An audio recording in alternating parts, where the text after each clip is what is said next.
കഴിഞ്ഞ രാത്രിയിൽ നാം ചർച്ച ചെയ്തത് ബാബിലോൺ എന്നൊരു മഹാനഗരത്തെക്കുറിച്ചാണ്.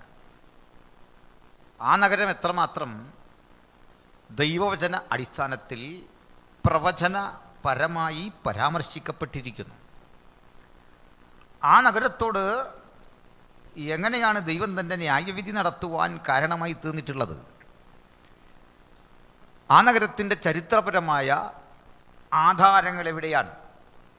ഇവ ചിന്തിച്ച് നമ്മൾ ശിനാർ ദേശം എന്ന പരാമർശം മുതൽ ഉൽപ്പത്തിയിൽ കാണുന്ന വാക്യങ്ങളുടെ അടിസ്ഥാനത്തിൽ പഠിച്ച് അബ്രഹാം യാത്ര പുറപ്പെടുന്നതും ഒടുവിൽ വന്ന് അബ്രഹാമിൻ്റെ യാത്ര ദാവീദിലെത്തുമ്പോൾ ഇസ്രയേൽ മക്കൾ ഒരു രാഷ്ട്രമായി രാജഭരണത്തിന് കീഴിലേക്ക് അമരുന്നതും തദനന്തരം അടുത്ത 14 തലമുറകൾ മടങ്ങി ബാബിലോണിലേക്ക് പോകുന്നതുമാണ് നമ്മൾ ചർച്ച ചെയ്തത്. നിങ്ങൾക്കത് ബോധ്യമുണ്ട് എന്ന് ഞാൻ കരുതുന്നു. ഇന്ന് മാത്രമായിട്ട് ഈ ക്ലാസ്സിൽ സഹകരിക്കുന്ന സഹോദരങ്ങൾ കഴിഞ്ഞ ക്ലാസ്സിൻ്റെ റെക്കോർഡ് ചെയ്യപ്പെട്ട ഭാഗങ്ങൾ പരിശോധിക്കണം.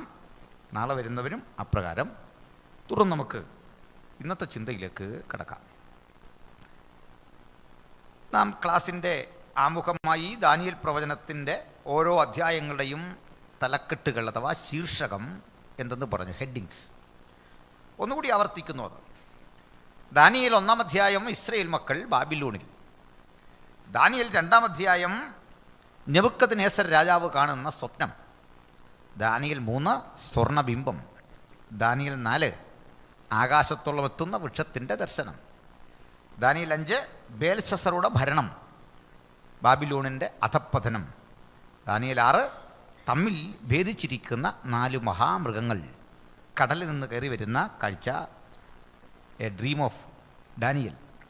ദെൻ ചാപ്റ്റർ 8 ഒരാട്ടുകൊറ്റനും കോലാട്ടുകൊറ്റനും തമ്മിലുള്ള സംഘട്ടനം, ദാനിയേൽ 8 ആട്ടുകൊറ്റനും കോലാട്ടുകൊറ്റനും തമ്മിലുള്ള സംഘട്ടനം, ദാനിയേൽ 6 ബേൽശസ്സറുടെ ദാര്യാവേശിൻ്റെ ഭരണം ആണ്. ദാനിയേൽ 7 തമ്മിൽ ഭേദിച്ചിരിക്കുന്ന 4 മഹാമൃഗങ്ങൾ, ദാനിയേൽ 8 ആട്ടുകൊറ്റനും കോലാട്ടുകൊറ്റനും, ദാനിയേൽ 9 70 ആഴ്ചവട്ടം, ദാനിയേൽ 10 ബലവാനായ ഒരു ദൂതൻ, ദാനിയേൽ 11 എതിർ ക്രിസ്തു, ദാനിയേൽ 12 അപ്പോൾ നിങ്ങൾക്ക് അത് സംബന്ധിച്ചുള്ള ഒരു ഗ്രാഹ്യമുണ്ട്. അപ്പോൾ നമുക്ക് ഇന്നുകൂടി ബാബിലോൺ എന്നൊരു വിഷയത്തിൻ്റെ തുടർച്ച സംസാരിച്ചെങ്കിലേ മറ്റിതര വിഷയങ്ങളിലേക്ക് കടക്കാൻ സാധിക്കൂ. എന്നാൽ ഇന്നലെ എന്ന വണ്ണം അതത്ര വിരസമാകില്ല. കാരണം തികച്ചും ചരിത്രപരമായിരുന്നു ഇന്നലെ നമ്മൾ ചർച്ച ചെയ്തത്. അപ്പോൾ ഇന്ന് ആ ചരിത്രവും പ്രവചനവും തമ്മിലുള്ള കണക്ഷനിലേക്ക് ഇന്നാണ് നമ്മൾ കടക്കുന്നത്. അതുകൊണ്ട് കൂടുതൽ ഏകാഗ്രത നിങ്ങൾക്ക് വീണ്ടും ഉണ്ടാകണം. എനിക്ക് തോന്നുന്നു കഴിഞ്ഞ ദിവസം സംബന്ധിക്കാത്ത ഒരു അപാകത ചിലർക്കെങ്കിലും ഉണ്ടാകും. തീർച്ചയായിട്ടും നിങ്ങൾ ഇത് തമ്മിലുള്ള ആ ബന്ധം പുനഃസ്ഥാപിച്ച് കിട്ടാൻ കഴിഞ്ഞ ക്ലാസ്സുകളുടെ റെക്കോർഡർ വീഡിയോ കാണുവാൻ ദയവായിട്ട് ഒരിക്കൽ കൂടി ഓർമ്മിപ്പിക്കുന്നു. അപ്പോൾ ചാപ്റ്റർ 1-ൻ്റെ അർത്ഥാശയങ്ങളിലേക്ക് നമ്മൾ കടന്നില്ല, ഹെഡിങ് പറഞ്ഞതേ ഉള്ളൂ. ഇസ്രയേൽ മക്കൾ ബാബിലോണിൽ. എന്തുകൊണ്ടവർ ബാബിലോണിലേക്ക് പോയി? വാഗ്ദത്ത ദേശമാകുന്ന ഇസ്രയേലിൽ എത്തിയ ശേഷം സുദീർഘ നാളുകളിലൂടെ വികാസം പ്രാപിച്ചെടുത്ത അവരുടെ ആത്മീക ചിന്തകൾ, സ്വന്തമായൊരു ദൈവാലയം, ലോകത്ത് തന്നെ ഏകസത്യ ദൈവത്തെ സ്തുതിക്കുവാൻ ലഭ്യമായ ആദ്യത്തെ കെട്ടിടം, ആദ്യത്തെ മന്ദിരം, ഇതൊക്കെ സോളമൻ ദ ഗ്രേറ്റിൻ്റെ കാലത്തുണ്ടായി. എന്നാൽ പിൽക്കാലത്ത് സംഭവിച്ചത് ഇസ്രയേലിൻ്റെ രാഷ്ട്രീയം പരാജയപ്പെടുന്നൊരു കാഴ്ചയാണ്. രാജ്യം രണ്ട് പ്രബല മേഖലകളായി തിരിയുന്ന കാഴ്ച കണ്ടു. 10 ഗോത്രങ്ങൾ വടക്കേ രാജ്യമെന്നും 2 ഗോത്രങ്ങൾ തെക്കേ രാജ്യമെന്നും വിന്യസിക്കപ്പെട്ടു. തെക്കും വടക്കുമായി 2 രാജ്യങ്ങൾ. തെക്കേ രാജ്യം യഹൂദി എന്നും വടക്കേ രാജ്യം ഇസ്രയേൽ എന്നും അറിയപ്പെട്ടു. തെക്കേ രാജ്യമാകുന്ന യഹൂദിയുടെ ക്യാപിറ്റൽ ജെറുസലേമായിരുന്നു. വടക്കേ രാജ്യമാകുന്ന ഇസ്രയേലിൻ്റെ ക്യാപിറ്റൽ ശമര്യ ആയിരുന്നു. തെക്കേ രാജ്യത്തിൻ്റെ പ്രത്യേകത യെരുസലേം ദേവാലയം അവിടെയായിരുന്നു. വടക്കേ രാജ്യത്തിലെ ആദ്യകളുടെ ആരാധന, ചിലതരം പള്ളികൾ, സിനഗോഗുകൾ ഇവയൊക്കെ സ്ഥാപിച്ച് അവിടെയായിരുന്നു ആരാധന. തെക്കേ രാജ്യത്തിൽ 2 ഗോത്രങ്ങളാണ്, ബെന്യാമീനും യഹൂദാ ഗോത്രവും പ്രബലമായിട്ട്. ഇതര ഗോത്രങ്ങൾ 10 വടക്കായിരുന്നു. വടക്കേ രാജ്യത്തെ ഇസ്രായേൽ എന്ന് വിളിച്ചു, തെക്കേ രാജ്യത്തെ യഹൂദിയ എന്ന് വിളിച്ചു. ചുരുക്കത്തിൽ കുറേ കാലഘട്ടം കഴിയുമ്പോൾ ഒരു സംഭവം ഉണ്ടായി. അത് അസീറിയ എന്ന ഒരു രാജ്യം ക്രിസ്തുവിന് 721 കൊല്ലങ്ങൾക്കപ്പുറത്ത് ഈ ഇസ്രയേൽ ലക്ഷ്യമിട്ട് യാത്രയായി. ഇസ്രയേലിനെ പിടിക്കണം, ആ രാജ്യത്തെ വരുതിയിലാക്കണം. അങ്ങനെ ശക്തരായ അസീറിയൻ സൈന്യവും രാജാക്കന്മാരും ഈ മേഖല മുഴുവൻ പിടിച്ചെടുത്തു. 10 ഗോത്രങ്ങളടങ്ങുന്ന ഇസ്രയേൽ മക്കളെ അസീറിയക്കാർ അധീനതയിലാക്കിയിട്ട് അവർ ചെയ്ത ചില പ്രവൃത്തികൾ കേട്ടാൽ ഒരു വിരോധാഭാസം പോലെ തോന്നും. കാരണം ആ ദേശത്തിലെ സ്ത്രീകളെ മുഴുവനായി തന്നെ 5 രാജ്യങ്ങളിലെ ആളുകൾക്ക് വിവാഹം കഴിച്ചു കൊടുക്കുക, 5 രാജ്യങ്ങളിൽ നിന്ന് ആളുകളെ ഈ പ്രദേശത്തേക്ക് മാറ്റിപ്പാർപ്പിക്കുക. ജനിതകപരമായ ഒരു സങ്കലനത്തിലൂടെ ഇസ്രയേൽ എന്ന ജാതിയുടെ ആ യാഥാർത്ഥ്യത അഥവാ ഒറിജിനാലിറ്റി, അവരുടെ വംശീയ ശുദ്ധി അത് നശിപ്പിക്കുവാൻ ഒരു ഗൂഢപദ്ധതിയാണ് അസീറിയക്കാരിട്ടത്. അത് പോകട്ടെ, അതിവിടെ ഒരു പ്രസക്തമായ കാര്യമല്ല. എങ്കിലും ഞാനൊന്ന് പറഞ്ഞ് അവിടെ നിർത്താം. ഇങ്ങനെ വൈദേശിക ബന്ധത്താൽ ഉളവായി വന്ന ആ തലമുറയാണ് ശമര്യർ എന്ന് പറയുന്നത്. ശമര്യർ എന്ന് പറഞ്ഞാൽ നമ്മൾ കേട്ടുകൊള്ളണം, അസീറിയൻ ആധിപത്യ ശേഷം 10 ഗോത്രങ്ങൾ അസീറിയയ്ക്ക് വിധേയപ്പെട്ടുകൊണ്ട് അന്യരാജ്യങ്ങളിലെ ആളുകളുമായി ഇടകലർന്നുണ്ടായ സമ്മിശ്ര ജാതിയെയാണ് ശമര്യർ എന്ന് വിളിക്കുക. അങ്ങനെയിരിക്കെ ആധിപത്യം മുഴുവൻ പിടിച്ചെടുത്ത അസീറിയക്കാർക്കൊരാഗ്രഹം, തൊട്ടടുത്ത് കിടക്കുന്ന തെക്കേ രാജ്യം കൂടി പിടിക്കണം, യെരൂശലേം. അതിലൊരു അപകടമുണ്ട്. അസീറിയൻ സേനകൾ പാഞ്ഞു ചെന്ന് തെക്കേ രാജ്യമാകുന്ന യെരൂശലേമും അഥവാ യഹൂദിയും പിടിച്ചെടുത്താൽ ക്രിസ്തു ജനിക്കേണ്ട ഗോത്രമായി യഹൂദ ഗോത്രം അവിടെയാണ് നിലകൊള്ളുന്നത്. മാനവരാശിയുടെ പാപത്തിൻ്റെ പരിഹാരത്തിനായി ദൈവത്തിൻ്റെ ഹൃദയത്തിൻ്റെ പദ്ധതി പ്രകാരം ജഡരൂപത്തിലെത്തുന്ന ദൈവത്തിൻ്റെ പുത്രനായ യേശുക്രിസ്തു ജനിക്കേണ്ട യഹൂദാഗോത്രത്തിൻ്റെ വംശശുദ്ധി നശിപ്പിക്കുക, അതുവഴി ക്രിസ്തുവിന് പിറവി കൊള്ളാൻ കഴിയാത്ത ഒരു വംശീയ സാഹചര്യം സൃഷ്ടിക്കുക, പ്രവചനം നിറവേറാൻ പറ്റാതെ പോവുക. പക്ഷേ ദൈവത്തിൻ്റെ പദ്ധതി അതിനും അപ്പുറത്തായിരുന്നു. എന്താണത്? ഇതാ ഈ 2 ഗോത്രങ്ങളെ മറ്റൊരു രാജ്യവും ലക്ഷ്യമിട്ടു പിടിക്കാൻ. അത് ഈ പറയപ്പെട്ട ബാബിലോണായിരുന്നു. അങ്ങനെ ബാബിലോന്യരും അസീറിയക്കാരും ഒരേ ഘട്ടത്തിൽ ഈജിപ്ഷ്യരും ഒക്കെ ആഗ്രഹിച്ചു ഇവിടം പിടിക്കാൻ. തന്ത്രപ്രധാനമായി ഒട്ടേറെ മേഖലകളിലൂടെ ഉണ്ട് അത് പിടിക്കാൻ. പക്ഷെ ആ യുദ്ധത്തിൽ ജയിച്ചത് അന്ന് ദുർബലരായ ബാബിലോന്യരായിരുന്നു. അങ്ങനെയാണ് ഇവരെ ഇസ്രായേൽ മക്കളിൽ 2 ഗോത്രങ്ങളെ ബാബേലിലേക്ക് അടിമകളായി കൊണ്ടുപോകുന്നത്. കാര്യം മനസ്സിലായോ? ഞാൻ ഒന്നുകൂടി ആവർത്തിക്കാം, ശ്രദ്ധിക്കണം. ഇസ്രായേൽ 12 ഗോത്രമാകെ അത് തെക്കും വടക്കുമായി വഴിപിരിഞ്ഞു. വടക്കൻ രാജ്യത്തെ അസീറിയക്കാർ പിടിച്ചു. അസീറിയനാധിപത്യം ശക്തിപ്പെട്ടപ്പോൾ അവർ മിശ്ര സമൂഹത്തെ ഉളവാക്കി. ഇതേ പ്രവണത നടപ്പിലാക്കും എന്ന നിലയിൽ അടുത്ത് കിടക്കുന്ന യഹൂദിയെ കൂടി തങ്ങളുടെ ഭാഗമാക്കാൻ അസീറിയക്കാർ മുതിർന്നു. അസീറിയ ഇതിനുവേണ്ടി യഹൂദ്യ പിടിക്കാൻ ശ്രമിക്കുമ്പോൾ ഈ യഹൂദ്യ പിടിക്കാൻ മറ്റൊരു രാജ്യം ഇഷ്ടപ്പെട്ടു, അത് ബാബിലോന്യ. ഇവിടം പിടിക്കാൻ മറ്റൊരു രാജ്യം ഇഷ്ടപ്പെട്ടു, അത് ഈജിപ്റ്റ്. ഏറ്റവും ഒടുവിൽ, ചരിത്രപരമായ ഒട്ടേറെ കാര്യങ്ങളും ഞാൻ പറയുന്നില്ല, ഏറ്റവും ഒടുവിൽ ഈ 2 ഗോത്രങ്ങളെ ബാബിലോന്യർ കൊണ്ടുപോയി. ബാബിലോന്യർ കൊണ്ടുപോകുമ്പോൾ അതിലൊരു ശരിയുള്ളത്, അതിലൊരു യാഥാർത്ഥ്യമുള്ളത്. 10 ഗോത്രങ്ങളെ വംശീയ ശുദ്ധി നശിപ്പിക്കാൻ ശ്രമിച്ച അതേ അസീറിയ വന്ന് ഈ 2 ഗോത്രങ്ങളെ പിടിച്ച് കൂടുതൽ എളുപ്പത്തിൽ വംശശുദ്ധി നടത്തി ജൂതൻ എന്നൊരു സമൂഹം, യാക്കോവിൻ്റെ മക്കളെന്നൊരു സമൂഹം അവർ ഭൂമിയിൽ ഇല്ലാത്ത വിധത്തിലാക്കി തീർക്കുമായിരുന്നു. പക്ഷേ അസീറിയൻ പോളിസി നോക്കുക, ഏതെങ്കിലും ഒരു രാജ്യത്തെ ആക്രമിച്ചു കീഴടക്കിയാൽ അവർ ചെല്ലുന്നയിടത്തെ ആളുകളുമായി വിവാഹബന്ധത്തിലേർപ്പെടും. മനസ്സിലായോ? എന്നാൽ ബാബിലോന്യ പോളിസി നേരെ വിപരീതമാണ്.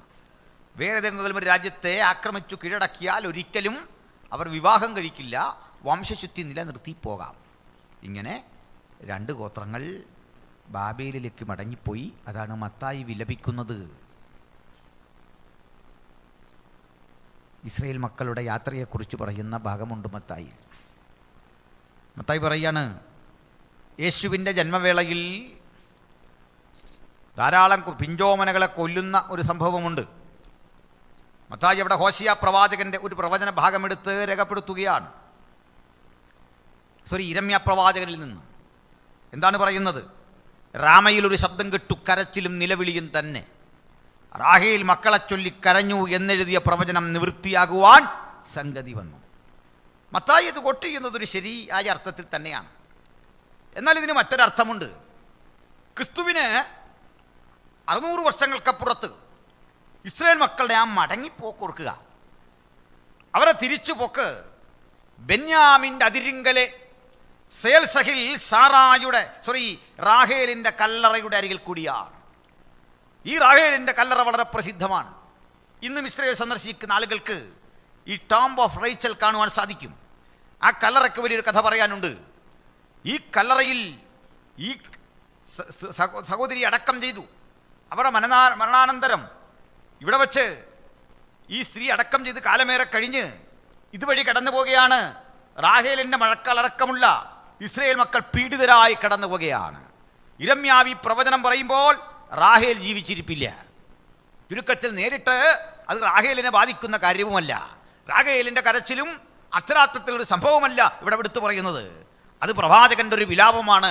അല്ലയോ റാഹേൽ, നിന്റെ കല്ലറയുടെ മുമ്പിൽ കൂടി ഇസ്രായേൽ മക്കൾ ഇങ്ങനെ കടന്നു പോകുമ്പോൾ നീ കുഞ്ഞുങ്ങളുണ്ടായല്ലോ എന്നോർത്ത് കരയും. കാരണം മറ്റൊന്നല്ല, ജയമെടുത്തു നിങ്ങൾ ഒരിക്കൽ ഇതുവഴി കടന്നുപോയതാണ്. ആ സ്ഥാനത്തിതാ പരാജിതരായി ഒരുപറ്റം ആളുകൾ മടങ്ങിപ്പോകുന്നു. ഇന്ന് റാഹേൽ ജീവിച്ചിരുന്നെങ്കിൽ മക്കളെ ചൊല്ലിക്കരയുമായിരുന്നു എന്ന് ഇരമ്യാവ് വിലപിക്കുന്ന ഭാഗമാണ് അവിടെ കൊട്ടിതിരിക്കുന്നത്.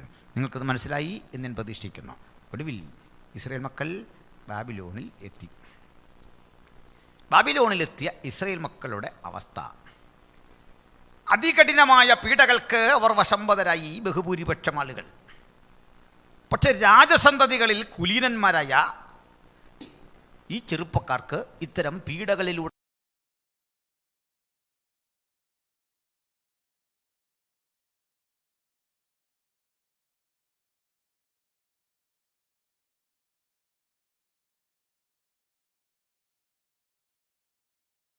കടക്കേണ്ടി വന്നില്ല.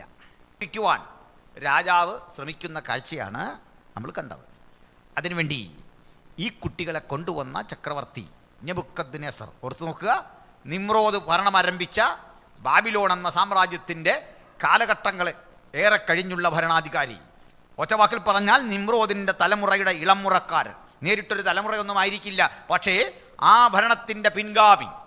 28 തലമുറയ്ക്കപ്പുറത്ത് അബ്രഹാം ജയമെടുത്തു വന്ന ഇടത്തേക്ക് ഇതാ 28 തലമുറയ്ക്ക് ശേഷമുള്ള ആളുകൾ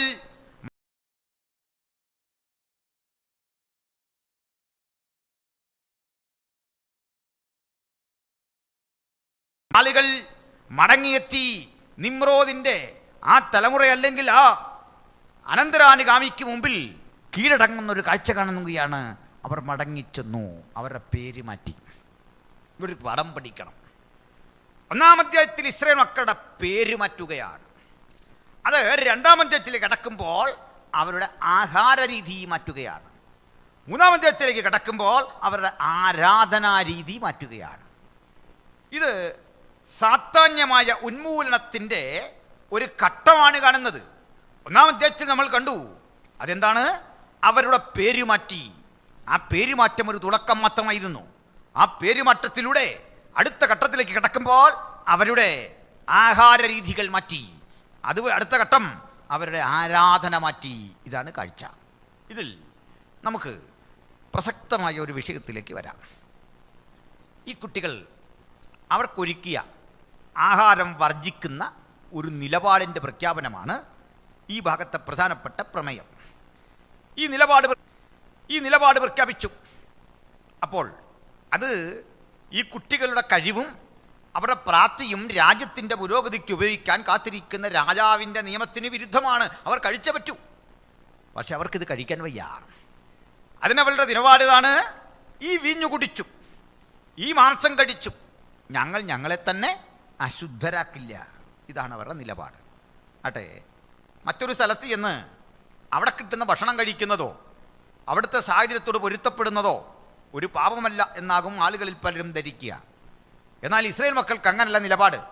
ഏത് ഘട്ടത്തിലും ഏത് മേഖലയിലും അവർ പിടിച്ച വിശ്വാസത്തിൻ്റെ സ്ഥിരത അവർക്ക് പ്രധാനപ്പെട്ട ഘടകമാണ്. അപ്പോൾ ഇവർ ഈ ആഹാരം വേണ്ട എന്ന് വെച്ചു, അവർ ശാഖപദാർത്ഥം കഴിച്ചു. അതൊക്കെ നമുക്കറിവുള്ള സംഭവങ്ങളാണ്. നമുക്കതിൻ്റെ പ്രവചനപരമായ ഉൾക്കാഴ്ചകളിലൂടെയാണ് വേഗത്തിൽ പോകേണ്ടത്. അപ്പോൾ ഞാൻ ആദ്യം രാജാവ് ഇവർക്കൊരുക്കിയ ആ ജീവിത സൗകര്യങ്ങളെക്കുറിച്ച്, ആ ചുറ്റുപാടുകളെക്കുറിച്ച് ഒന്ന് വിശദീകരിച്ചിട്ട് ഇവരുടെ ഈ ത്യജിക്കലിൻ്റെ കാരണത്തിലേക്ക് വരാം. ശ്രദ്ധിക്കണം. നെബൂഖദ്നേസർ രാജാവ് തനിക്കൊരു ക്യാപിറ്റൽ സിറ്റി പണി കഴിപ്പിച്ചു ഇവർ വരും മുമ്പ്. ആ ക്യാപിറ്റൽ സിറ്റിയുടെ സവിശേഷത, അതിൻ്റെ നീളം 14.5 മൈലായിരുന്നു. അതിൻ്റെ വീതിയും 14.5 മൈലായിരുന്നു. 14.5 മൈൽ നീളത്തിൽ 14.5 മൈൽ വീതിയിൽ ഏതാണ്ട് 58 മൈൽ ചുറ്റളവ് വരുന്ന ഒരു സമചതുര പട്ടണം. ഈ പട്ടണത്തിൻ്റെ ഒത്ത നടുവിലൂടെ യൂഫ്രട്ടീസ് നദി ഒഴുകിക്കൊണ്ടിരുന്നു. ഈ നദി തുടങ്ങുന്നതും അതുമായി ബന്ധപ്പെട്ട ചരിത്രവും ഞാൻ കഴിഞ്ഞ രാത്രിയിൽ പറഞ്ഞു. യൂഫ്രട്ടീസ് നദിക്ക് അക്കരയും ഇക്കരയുമായി വിന്യസിക്കപ്പെട്ടു കിടന്ന പട്ടണം. ആ പട്ടണത്തിൻ്റെ വിസ്തൃതി ഞാൻ ബോധ്യപ്പെടുത്തി. ഏതാണ്ട് 58 മൈൽ ചുറ്റളവുള്ള ഈ പട്ടണം നദിക്കക്കരയും ഇക്കരയും ഒരുപോലെയായിരുന്നു വിസ്തൃതി.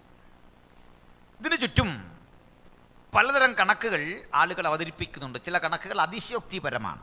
എന്നാൽ കിട്ടുന്ന ഒരു കണക്കിലെ വിശ്വസനീയമായ ഒരറിവനുസരിച്ച് 87 അടി കനത്തിൽ 60 അടി ഉയരത്തിൽ ഒരു പടുകുറ്റൻ കോട്ട കെട്ടി രാജാവ് ഈ പട്ടണത്തെ സംരക്ഷിച്ചു, ക്യാപിറ്റൽ സിറ്റിയെ. 60 അടി എന്നത് അത്ര നിസാര കണക്കല്ല. 87 അടി തിക്നെസ്, 60 അടി ഉയരം. ഇത്രയും വിശാലമായി ഏതാണ്ട് 58 മൈൽ ചുറ്റളവിൽ ഒരു ഭിത്തി തീർക്കുക. നാം ഇന്നിരുന്ന് ചിന്തിച്ചിട്ട് ഇതൊരു അത്ഭുതമായി തോന്നാം. പക്ഷേ ഈജിപ്തിലെ പിരമിഡും ചൈനയിലെ വൻമതിലും ഒക്കെയായി തുലനം ചെയ്യുമ്പോൾ ഇതത്ര അസംഭവമായൊരു കാര്യമല്ല. അതെന്തുമാകട്ടെ, 87 അടി കനത്തിൽ 60 അടി ഉയരത്തിൽ 58 മൈൽ ചുറ്റളവിൽ ഒരു പട്ടണത്തിന് കോട്ട. ഈ കോട്ടയ്ക്കകത്തേക്ക് കിടക്കാൻ 100 വാതിലുകൾ. ഈ 100 വാതിലുകൾ കൂടാതെ ഒരു പ്രധാന പ്രവേശന കവാടം. ആ പ്രധാന പ്രവേശന കവാടം നിർമ്മിച്ചിട്ടുള്ളത് ശുദ്ധമായ താമ്രത്തിലാണ്. താമ്രപ്പാളികൾ അടുക്കി അടുക്കി വെച്ച് ബലവത്താക്കി മാറ്റി ഇരുമ്പോടാമ്പൽ ചെലുത്തി ഉറപ്പുള്ള ഒരു വലിയ വാതിൽ. ഈ താമ്രവാതിൽ മനുഷ്യൻ തള്ളിയാൽ തുറക്കില്ല. അത് മനുഷ്യൻ വലിച്ചാൽ തുറക്കില്ല. പരിശീലനം സിദ്ധിച്ച ആനകൾ കെട്ടിവലിച്ചെങ്കിൽ മാത്രം തുറക്കുന്ന വാതിൽ. ഈ വാതിലിനൊരു പേരുണ്ട്, ഇഷ്ടാർ ഗേറ്റ്. ഇഷ്ടാർ അത് ഒരു ദേവതയുടെ പേരാണ്. ആ ദേവത ആരെന്ന് കഴിഞ്ഞ ദിവസം നമ്മൾ പഠിച്ചു. സെമിറാമീസിൻ്റെ മറ്റൊരു പേര് ഇഷ്ടാർ. ഇവളിൽ നിന്നാണ് ഈസ്റ്റർ എന്ന പദം നിഷ്പാദിച്ചിട്ടുള്ളതും ഈസ്റ്റർ മുട്ടകൾ സംബന്ധിച്ച കഥകളുമൊക്കെ ഇഷ്ടാറുമായി ബന്ധപ്പെട്ടുള്ളതാണ്. അതുകൊണ്ട് അത് വിശദീകരിക്കാൻ നമുക്ക് നേരമില്ല. ഈ ഗേറ്റിനെ കുറിച്ച് മാത്രം തൽക്കാലം പഠിക്കുക. ആ ഗേറ്റ് താമ്രനിർമ്മിതമാണ്. താമ്രപ്പാളികൾ അടുക്കി അടുക്കി വെച്ച് സ്ക്രൂ വിട്ട് മുറുക്കി അത് ഇരുമ്പോടാമ്പലുകളിൽ സജ്ജീകരിച്ച കനത്ത വാതിൽ. അത് എപ്പോഴും തുറക്കാറില്ല. ആണ്ടിൽ 4-5 തവണ മാത്രം തുറക്കുന്ന പ്രധാന വാതിൽ. ആണ്ടിൽ 4-5 എന്ന് ഞാൻ പറയാൻ കാരണം ദേശീയ പ്രാധാന്യമുള്ള നിമിഷങ്ങളിൽ മാത്രം തുറക്കുന്ന വാതിൽ. ദേവന്റെ പെരുന്നാളിൽ, സെമിറാമീസുമായി ബന്ധപ്പെട്ട ആഘോഷവേളയിൽ, രാജ്യത്തിൻ്റെ ഇതര ദേശീയ വിഷയങ്ങളുമായി ബന്ധപ്പെട്ട് മാത്രം ആഘോഷങ്ങളിൽ, ചടങ്ങുകളിൽ മാത്രമേ പ്രധാന വാതിൽ തുറക്കൂ. പിന്നെ ഏത് വാതിലാണ് ബാക്കി ദിവസങ്ങളിൽ തുറക്കുക? ഇതര 100 കതകുകൾ, ഈ 100 കതകുകൾ പലയിടത്തായിട്ടാണ്. അത് എളുപ്പമാണ് ചിന്തിക്കാൻ. കാരണം 4 മേഖലകളിലായി വിന്യസിക്കപ്പെട്ട് കിടക്കുന്ന ഈ കോട്ടയ്ക്ക് 25 വാതിൽ വീതം ഒരിടത്ത് വന്നാൽ മതി. അതല്ലെങ്കിൽ പ്രധാന വാതിൽ ഒഴിവാക്കിയിടത്ത് കണക്ക് കൊണ്ട് മറ്റേതെങ്കിലും ക്രമമുണ്ടാകാം. ഏതായാലും ഈ 100 വാതിലും അടഞ്ഞു കിടക്കുകയാണ് പതിവ്. ഏത് വാതിലാണ് തുറക്കേണ്ടതെന്ന് രാജാവിൻ്റെ വിശ്വസ്തരായ അനുചരന്മാരാണ് തീരുമാനിക്കുന്നത്. ഇന്ന് തുറക്കുന്ന വാതിൽ നാളെ തുറക്കില്ല. സുരക്ഷ പരിഗണിച്ച് പടിഞ്ഞാറേ നടയിലെ 10ാം കതക് ഇന്ന് തുറന്നെങ്കിൽ വടക്കേ നടയിലെ മേഖലയിലെ 3ാം കതകാകും നാളെ തുറക്കുക. ഏത് വഴിയാകണം രാജാവ് പുറത്തു പോകേണ്ടതെന്ന് വിശ്വസ്തരായ അനുചരന്മാർ തീരുമാനിക്കും വിധം സുരക്ഷിതത്വമുള്ളൊരു കോട്ട. അതാണ് ബാബിലോന്യ പട്ടണത്തിൻ്റെ പ്രധാനപ്പെട്ട സവിശേഷത. 87 അടി കനം 60 അടി ഉയരമുള്ള കോട്ടയ്ക്ക് മുകളിൽ കൂടി 2 വീതം കുതിരകളെ കെട്ടിയ 6 രഥങ്ങൾക്ക് സമാന്തരമായി സഞ്ചരിക്കാൻ കഴിയുന്ന ഒരു ഹൈവേ പോലെ വിസ്തൃതി ഉണ്ടായിരുന്നു. ഇതിന് മുകളിൽ കൂടി എപ്പോഴും ജാഗരൂകരായി ബാബിലോന്യ പട്ടാളം ഇങ്ങനെ സഞ്ചരിച്ചു കൊണ്ടിരിക്കും. അവരുടെ പക്കൽ പ്രാകൃത കാലത്ത് മനുഷ്യൻ ഉപയോഗിച്ചു കൊണ്ടിരുന്ന ബൈനോക്കുലറുകളുണ്ട്, ലെൻസ് ഘടിപ്പിച്ച ഇതര ഉപകരണങ്ങളുണ്ട്. ദൂരത്തുകൂടി പോകുന്ന ശത്രുവിൻ്റെ സാന്നിധ്യം തൊട്ടടുത്തറിയാൻ കഴിയും വിധം എപ്പോഴും സജ്ജരായിരിക്കുന്ന ബാബിലോന്യ പട്ടാളം. മാത്രമല്ല, ഇതിൻ്റെ നിശ്ചിത ഇടങ്ങളിൽ കാവൽ ഗോപുരങ്ങളുണ്ട്, സൈനിക ഓഫീസുകളുണ്ട്. ഇതിൻ്റെ നിശ്ചിത ഇടങ്ങളിൽ ചാരപ്പടക്ക് വിശ്രമിക്കാൻ ഇടങ്ങളുണ്ട്. ധന്യനായ ദാനിയേൽ ഇത്തരമൊരു മാളികയുടെ മുകളിലായിരുന്നു പാർത്തിരുന്നത്. അതുകൊണ്ടാണ് അദ്ദേഹത്തിന് യെരുശലേമിന് നേരെ കിളിവാതിൽ തുറന്നിട്ട് പ്രാർത്ഥിക്കാൻ സാധിക്കുന്നത്. ചുരുക്കത്തിൽ പുരാതന കാലത്തെ നിർമ്മാണവും അതിൻ്റെ സംവിധാനങ്ങളും ഒക്കെ ഇങ്ങനെയായിരുന്നു. ധാന്യപ്പുരകളുണ്ടായിരുന്നു മുകളിൽ, പാണ്ഡികശാലകൾ, ആയുധശാലകൾ, ഇതൊക്കെ ധാരാളം ഈ മതിലിന് മുകളിൽ ഉണ്ടായിരുന്നു. ബലവത്തായ ഒരു കോട്ട, ദൃഢമായ ഒരു പട്ടണം, എത്ര മഹത്തരവും ഭംഗിയുള്ളതുമാണ് അതിൻ്റെ നിർമ്മാണം. എപ്പോഴും അത് അടഞ്ഞു കിടക്കും. എന്നാൽ നമ്മൾ അടഞ്ഞു കിടന്നിട്ട് കാര്യമില്ലല്ലോ, അതിനകമൊന്ന് കാണണ്ടേ? അപ്പോൾ ഇതിനകത്തൊന്ന് കടന്നാലോ? സന്തോഷമാണോ? നമുക്കിനകത്ത് കിടക്കാൻ ഈ പറയുന്ന പ്രയാസമൊന്നുമില്ല. കാരണം നമ്മൾ മലയാളികളാണ്. നമ്മളിതിൽ എത്രയോ പ്രതിസന്ധി നിറഞ്ഞെടുത്ത് കടന്നിരിക്കുന്നു. എന്നിട്ട് അവിടെ താമസിച്ചവനെ പുറത്താക്കിയിരിക്കുന്നു. അതൊക്കെ പോട്ടെ, ആ കഥകളൊന്നും നമ്മൾ അധികം പറയണ്ട. അപ്പോൾ ഇതിനകത്തേക്ക് കടക്കാൻ വാതിലില്ല. പിന്നെ നമുക്ക് സ്വായത്തമായി ഈ മതിലിൽ അള്ളിപ്പിടിച്ച് കിടക്കേ രക്ഷയുള്ളൂ. അങ്ങനെ മുകളിൽ ചെല്ലുമ്പോഴാണ് മറ്റൊരു കാഴ്ച. മതിലിൻ്റെ മുകളിൽ നിന്ന് അകത്തേക്ക് നോക്കുമ്പോൾ നമ്മുടെ ഭയം ഇരട്ടിക്കും. ഈ മതിലോട് ചേർന്ന് ഒരല്പം സ്പേസ് വിട്ടിട്ട് അപ്പുറത്തൊരു ചെറിയ മതിൽ. ആ ചെറിയ മതിലിൽ നിന്ന് വൻമതിലിലേക്ക് ഇങ്ങനെ തിരികെ ഭിത്തി കെട്ടി യോജിപ്പിച്ചിരിക്കുന്ന നിരവധി കളങ്ങൾ. ഓരോ കല്ലുകളിലും യൂബ്രട്ടീസ് നദിയിലെ വെള്ളം ചക്രമുപയോഗിച്ച് ചവിട്ടിക്കറക്കി പമ്പ് ചെയ്യാൻ അടിമകളെ ആക്കിയിരിക്കുന്നു. അവർ വെള്ളം നിറച്ചിരിക്കുന്നു. അതിൽ മുതലകളെ പാർപ്പിച്ചിരിക്കുന്ന കിടങ്ങാണ്. ഇപ്പം നീന്തറിയില്ലേ പാടാ. നീന്തറിയാമെങ്കിലും മുതല വരുമ്പോൾ വേഗത്തിൽ നീന്താൻ പറ്റുന്നവരെ അവിടെ ഇറങ്ങിയിട്ട് കാര്യമുള്ളൂ. അത്തരം സുരക്ഷിതത്വമുള്ള കോട്ട. പിന്നെന്താ വഴി? ഈ അപകടം പിടിച്ച വഴി വിടാം. ഒറ്റ വഴിയുണ്ട്. എന്നെങ്കിലും ഒരിക്കൽ പ്രധാന ഗേറ്റ് തുറക്കുമല്ലോ, ആ സമയത്ത് കിടക്കേ രക്ഷയുള്ളൂ. പ്രധാന ഗേറ്റ്, ഇഷ്ടാർ ഗേറ്റ് തുറക്കും. ഇഷ്ടാർ ഗേറ്റ് തുറന്നാലുള്ള സ്ഥിതി എന്താ? നമ്മൾ കാണുന്നതൊരു മനോഹര കാഴ്ച. വിശാലമായൊരു ഹൈവേ. ആ ഹൈവേ ചുണ്ണാമ്പ് കല്ലുകൾ വെട്ടി ടൈൽസാക്കി മാറ്റി നിലത്തൊട്ടിച്ചിരിക്കുകയാണ്. പണ്ടത്തെ കാലത്ത് വാഹനങ്ങൾ മൃഗങ്ങളാണല്ലോ. മൃഗങ്ങൾ കെട്ടിവലിക്കുന്ന വണ്ടികളുണ്ടല്ലോ. ഇതൊക്കെ ആയിട്ട് ഈ അറ്റം മുതൽ അങ്ങേയറ്റം വരെ പോകണം. പക്ഷേ വളവും പുളവും ചെരിവും ഒട്ടുമില്ലാതെ നിവരേ കിടക്കുന്ന ഒരു വഴി. ഈ അറ്റം മുതൽ അങ്ങേയറ്റം വരെ നിവരേ കിടക്കുന്ന വഴി. എന്നിട്ട് ഇതിൻ്റെ 2 ഓരത്തും തണൽ മരങ്ങൾ വച്ച് പിടിപ്പിച്ചിരിക്കുന്നു. വലിയ തണൽ മരങ്ങൾ. ഈ തണൽ മരങ്ങളുടെ മുകൾ ഭാഗം മുട്ടി ഉരുമി നിൽക്കുകയാണ്. ഇതിനുള്ളിൽ കൂടി പോകുന്ന ഒരാൾക്ക് ഒരു ഗുഹയ്ക്കുള്ളിൽ കൂടി പോകുന്ന പ്രതീതിയും സുഖകരമായ കാലാവസ്ഥയും. കൂടാതെ മുന്തിരിത്തോട്ടങ്ങൾ, ഒലിവ് തോട്ടങ്ങൾ, വ്യത്യസ്ത ഫലവർഗ്ഗങ്ങൾ ഒക്കെ ഉള്ള നിരവധി കാഴ്ചകൾ ഈ അറ്റം മുതൽ അങ്ങേ അറ്റം വരെ. കുറേ ദൂരം ചെല്ലുമ്പോഴാണ് മറ്റൊരു കാഴ്ച. അത് ഒത്ത നടുവിലൂടെ ഒഴുകുന്ന യൂഫ്രട്ടീസ. നദിക്കക്കര ഇക്കര കടക്കാൻ ഒരു പാലമുണ്ട്. ആ പാലം തുടങ്ങുന്നത് ഒരു ഗോപുരത്തിലാണ്, പാലം അവസാനിക്കുന്നത് മറ്റൊരു ഗോപുരത്തിൽ. ചുരുക്കത്തിൽ അങ്ങും ഇങ്ങും കരയിൽ 2 ഗോപുരങ്ങൾ. ആ ഗോപുരങ്ങളിലേക്ക് പാലം ഘടിപ്പിച്ചിരിക്കുകയാണ്. അതിൻ്റെ കൈവരികൾ താമ്രനിർമ്മിതമാണ്. താമ്രനിർമ്മിതമായ ആ കൈവരികളിൽ എപ്പോഴും മിനുസം വരുത്തി ഭംഗിയാക്കി അതിൽ സ്വർണം പൂശി കാഴ്ചക്കേറ്റവും മനോഹരമാക്കി ഇട്ടിരിക്കുകയാണ്. പ്രഭാത സൂര്യൻ്റെ കിരണങ്ങൾ അതിലേക്കടിച്ചിട്ട് അതിൻ്റെ പ്രതിഫലനം യൂഫ്രട്ടീസിൽ കാണാം. ഈ കാഴ്ച കാണാൻ ആളുകൾ കൂടും. അതിനുള്ളിലെ ജീവനക്കാരൊക്കെ വരും. ആ കാഴ്ച എത്ര ഭംഗിയാ!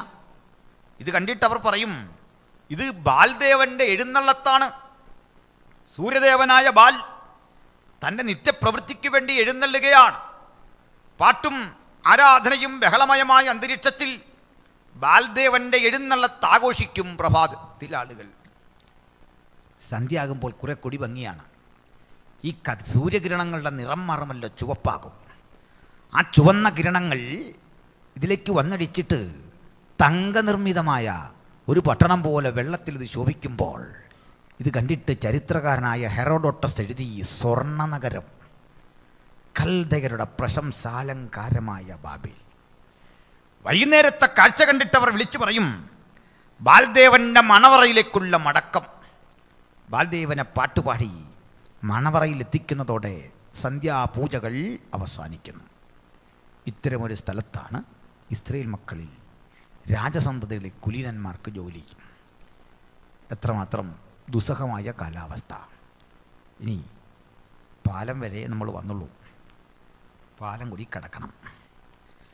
പാലത്തിലെത്തുന്ന ആളുകൾ ഒരു ഗോപുരം കിടക്കണമല്ലോ. ആ ഗോപുരം കിടക്കുന്ന നമ്മളെ അത്ഭുതപ്പെടുത്തുന്ന ഒരു കാഴ്ചയാണ് അടുത്തത്. ഗോപുരത്തിൽ നിന്ന് താഴേക്ക് തുറക്കുന്ന ഒരു പടിക്കെട്ട്. ആ പടിക്കെട്ട് ഇറങ്ങി ഇറങ്ങി ഇറങ്ങി താഴെ ചെല്ലുമ്പോൾ നമ്മൾ ഒരു ഭൂഗർഭ അറയിലെത്തുന്നു. ഒരു ഭൂഗർഭ തുരങ്കം, ചുണ്ണാമ്പ് കല്ലിൽ വെട്ടിയെടുത്തുണ്ടാക്കിയ ഭൂഗർഭ തുരങ്കം. ഈ ഭൂഗർഭ തുരങ്കം നദിക്കടിയിലൂടെ അപ്പുറം കടക്കാനുള്ള ഒരു രഹസ്യ വഴിയാണ്. നദി ഇതിന് മുകളിൽ കൂടി ഒഴുകുന്നു. ഈ തുരങ്കമെന്ന് കേട്ടപ്പോൾ ശ്വാസം മുട്ടേണ്ട. കാരണം നിസാര തുരങ്കമല്ല. ഒരു 10,000 പേർക്കെങ്കിലും ഇരിക്കാൻ പാകത്തിന് അതിനുള്ളിൽ സൗകര്യമുണ്ട്. അത്ര ഭംഗിയുള്ള ആ തുരങ്കത്തിൽ അതിൻ്റെ ഭിത്തി ഒക്കെ നല്ല മിനുസം വരുത്തി ചുണ്ണാമ്പ് ചൂളകളിൽ നിന്നെടുക്കുന്ന ഒരുതരം വാതകത്തിൽ തീ പടർത്തി ആ വിളക്കുകൾ ഈ ഭിത്തിയോട് ഒട്ടിച്ചു വെക്കും. ലൈം ലൈറ്റ് എന്നതിന് പേര് പറയും. അതിൻ്റെ വെളിച്ചത്തിൽ ആളുകൾക്ക് യാത്രയാകാം. ഇതിനുള്ളിൽ ഒരു പടുകുറ്റൻ ആഡിറ്റോറിയം, അതിൽ അർത്ഥവൃത്താകൃതിയുള്ളൊരു സ്റ്റേജ്. ആ സ്റ്റേജിന് ചുറ്റും കുതിരയുടെ ലാടത്തിൻ്റെ ആകൃതിയുള്ള തീന്മേശകൾ. കണ്ണഞ്ചിപ്പിക്കുന്ന നിറങ്ങളിൽ വെളിച്ചം ഇങ്ങോട്ട് പടരുക. അവിടെ ഭാഗികമായി മാത്രം വസ്ത്രമണിഞ്ഞ നഗ്നത പ്രദർശിപ്പിക്കുന്ന സ്ത്രീ പുരുഷന്മാർ. അവർ പാട്ടുപാടി ഉല്ലസിച്ച് തിമിർക്കുന്ന കാഴ്ച. തൊട്ടുമുമ്പുള്ള തീന്മേശകളിൽ വീഞ്ഞു നിറച്ചു വെച്ച കുപ്പികൾ, വ്യത്യസ്ത നിറങ്ങളിലുള്ള മദ്യം, വ്യത്യസ്ത രൂപത്തിലും ഭാവത്തിലുമുള്ള ആഹാര പദാർത്ഥങ്ങൾ, ഫലവർഗ്ഗങ്ങൾ ഒക്കെ വച്ചിരിക്കുന്നു. നഗ്നനൃത്തം ചെയ്ത സ്ത്രീകൾ, പുരുഷന്മാർ പാട്ടുപാടി ഉല്ലസിച്ച് ഇതുകൊണ്ട് കഴിക്കാനിരിക്കുന്നവർക്ക് മുമ്പിൽ കൊടുക്കുന്നു. ശദ്രക്ക് മേശക്ക് അബേദ്നെഗോവിനും ഇത്തരമൊരു ക്ഷണമാണ് കിട്ടിയത്. മനസ്സിലായോ? അവർ നിരസിച്ചതിൻ്റെ ഗൗരവം, ഈ കുട്ടികളുടെ പ്രതികരണം എത്ര ആശാവഹം. തങ്ങൾക്ക് മുമ്പിൽ വച്ച് നീട്ടിയ ഏറ്റവും ആനന്ദകരമായ കാഴ്ചകളും ജീവിത സന്തോഷവും ആ കുട്ടികളെ വചനത്തിൻ്റെ മൂല്യം വിട്ടുപോകാൻ ഇടവരുത്തിയില്ല. അവർ വിശ്വസിച്ചു. ഞങ്ങളുടെ ആലയം നഷ്ടപ്പെട്ടു, ഞങ്ങളുടെ പുരോഹിതന്മാരെ നഷ്ടപ്പെട്ടു, മാതാപിതാക്കളെ നഷ്ടപ്പെട്ടു, പക്ഷെ ഞങ്ങൾക്ക് ദൈവം നഷ്ടപ്പെട്ടിട്ടില്ല, അവിടുത്തെ വചനം നഷ്ടപ്പെട്ടിട്ടില്ല, അവിടുത്തെ വാഗ്ദത്തം നഷ്ടപ്പെട്ടിട്ടില്ല. ഇന്ന് വചനം കേൾക്കുന്ന പ്രിയപ്പെട്ടവരെ, അനവധി നഷ്ടങ്ങൾ ജീവിതത്തിൽ വരാം. ചെയ്ത ജോലിയിൽ നഷ്ടം, അനുദിന ജീവിതത്തിൻ്റെ പല ബെത്തപ്പാടുകളിൽ നഷ്ടത്തിൻ്റെ കണക്ക് മാത്രം പറയുന്ന ആളുകൾ ഒരുപക്ഷെ ഉണ്ടാകാം. പക്ഷേ ദൈവം നഷ്ടപ്പെട്ടിട്ടില്ല, അവിടുത്തെ വാഗ്ദത്തം നഷ്ടപ്പെട്ടിട്ടില്ല. ഈ ബലം നമുക്കൊരു പുതിയ ചിന്തയാകട്ടെ. ഏത് തോൽവിക്കകത്തും നഷ്ടപ്പെടാത്തൊരു ആത്മീക മൂല്യം ഭക്തന്റെ മാത്രം പ്രശംസയാണ്. നാഥാ, നീ എൻ്റെ പ്രശംസയാണ്. നിന്റെ വാക്കുകൾ എനിക്ക് വീര്യം പകരുന്നു, എനിക്ക് ഊർജം പകരുന്നു. നിന്റെ വാക്കെനിക്ക് ആനന്ദദായകമാണ്. ഹല്ലേലൂയ. അവർ ആ ഭക്ഷണം കൊണ്ടുവരുന്ന ചെറുപ്പക്കാട്ട് പറഞ്ഞു, ഞങ്ങൾക്കിത് വേണ്ട. എന്താ ഇത് കഴിച്ചാലുള്ള കുഴപ്പം? കുഴപ്പമുണ്ട്, പറയാം. ഇവർക്കൊരു ദേവനുണ്ട്, പേര് മാർഡൂക്ക്, മെരോദക് എന്ന് മലയാളം. ഈ മലയാളമാണ് ശരി, ഇംഗ്ലീഷല്ല. ബൈബിൾ ചിന്തകളിൽ പേരുകളിലുമൊക്കെ ശരി ഇംഗ്ലീഷല്ല, പിന്നെ ഏതാ? മലയാളമാണ്.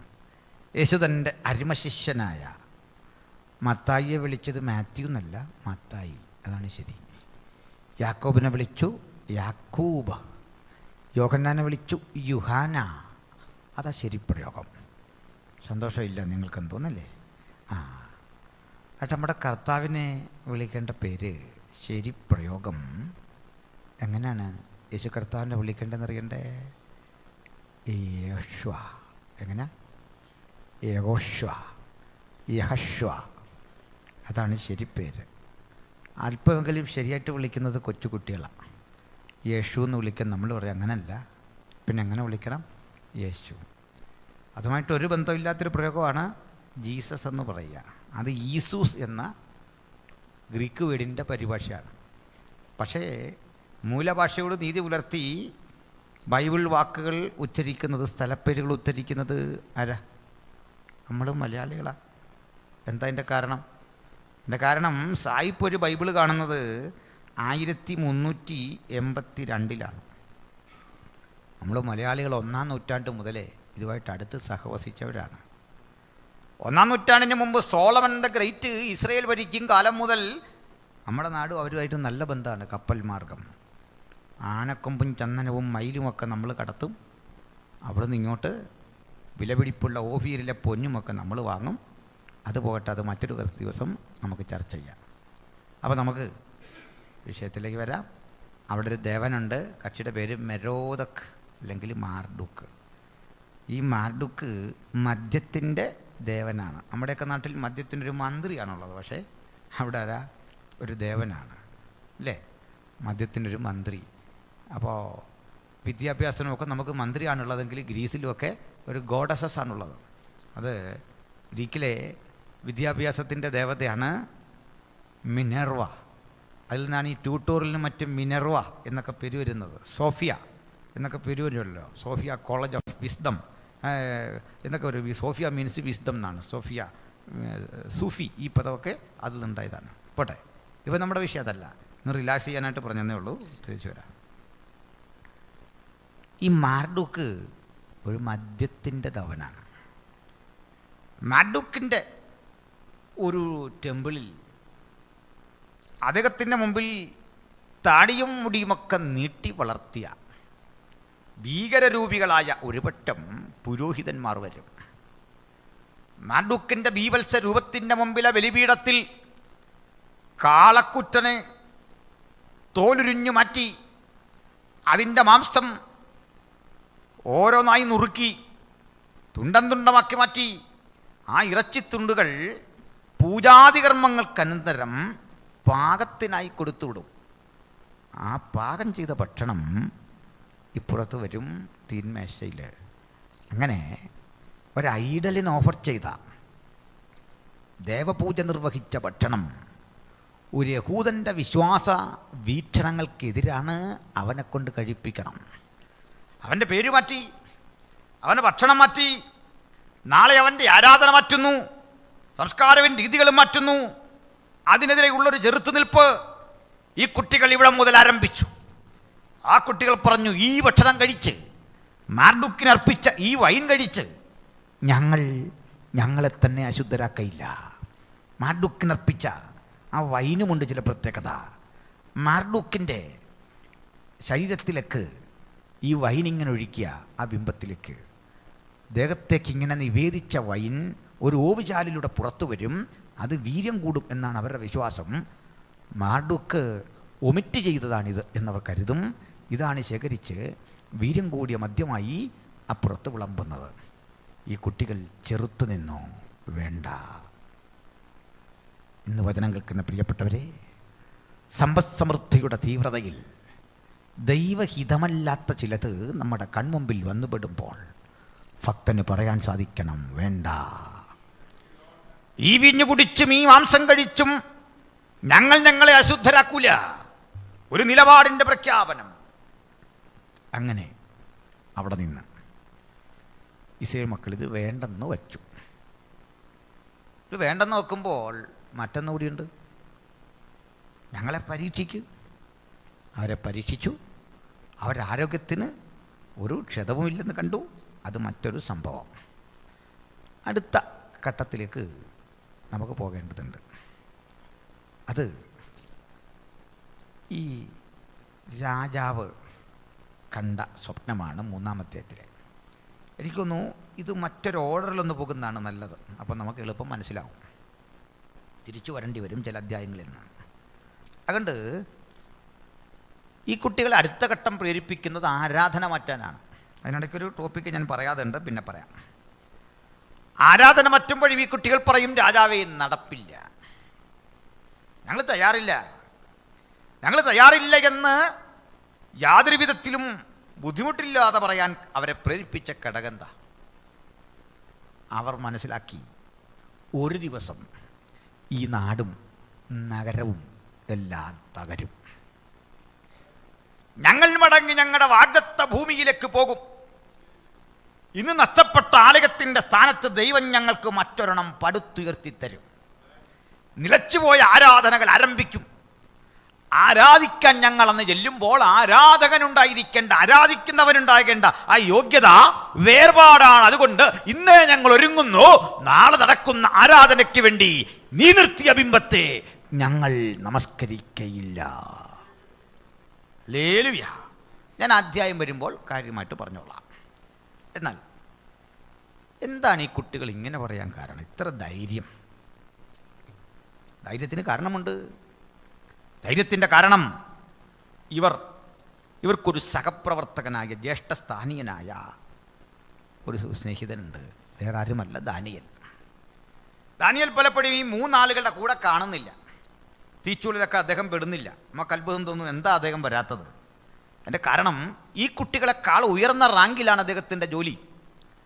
അദ്ദേഹത്തിന് ഒട്ടേറെ കാര്യങ്ങൾ, വിദേശ പോളിസികളൊക്കെ നിർമ്മിക്കാനുണ്ട്. അത്തരം ചർച്ചകളിലുമൊക്കെയാണ്. അതുകൊണ്ട് രാജാവ് കഴിഞ്ഞാൽ പിന്നെ അടുത്ത സ്ഥാനത്തുള്ള ഒരാളെന്നുള്ള നിലയിൽ പരിഗണിക്കപ്പെടുന്ന ആളാണ്. അതുകൊണ്ട് പലപ്പോഴും ഈ കുട്ടികൾക്കൊപ്പമില്ല. എന്നാൽ കിട്ടുന്ന സന്ദർഭമൊക്കെ ഇവർ ഒരുമിച്ചിരുന്ന് പ്രാർത്ഥിക്കും.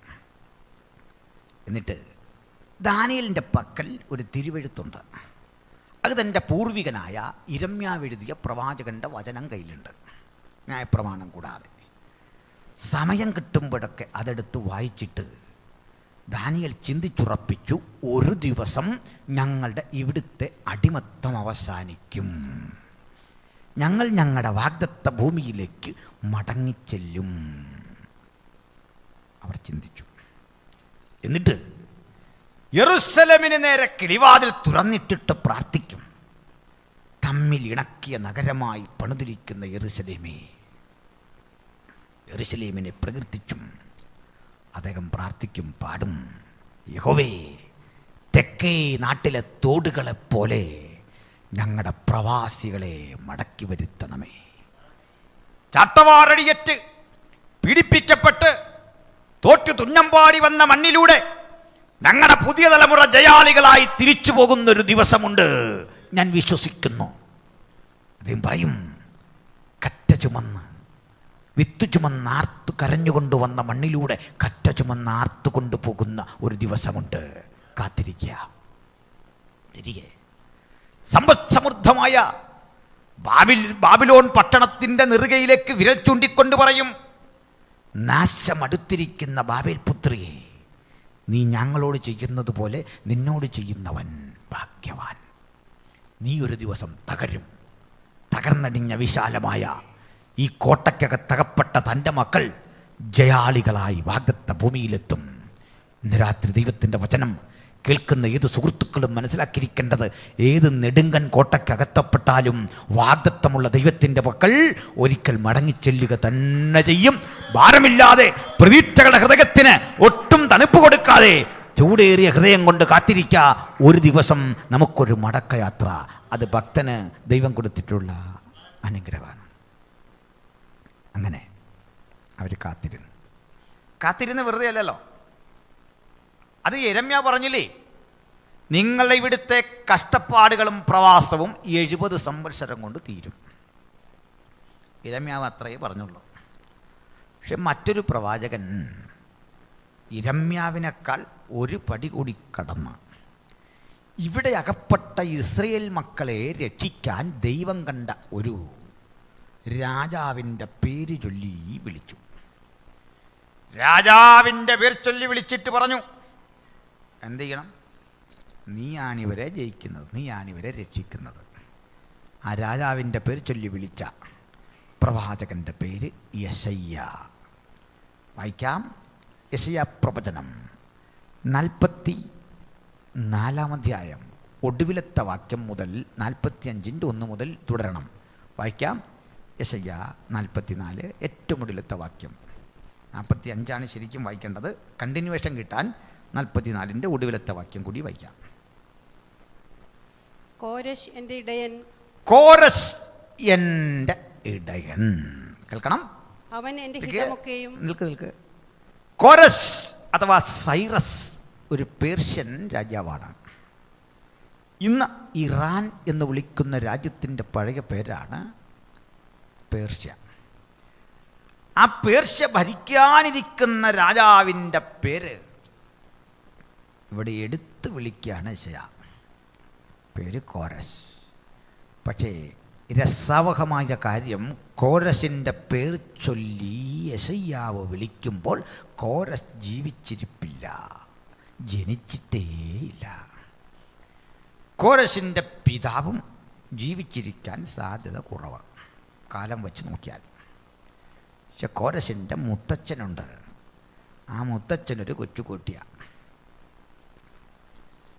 ആ മുത്തച്ഛനെ നോക്കി 10-15 വയസ്സ് പ്രായമുള്ള ആ മനുഷ്യൻ്റെ പ്രായത്തിൽ അവൻ്റെ കൊച്ചുമകൻ്റെ പേര് വള്ളിപുള്ളി വിസർഗങ്ങൾ തെറ്റാതെ കൃത്യം വിളിക്കാൻ തൻ്റെ ഇടം കാട്ടിയ പുസ്തകമാണ് വിശുദ്ധ ബൈബിൾ.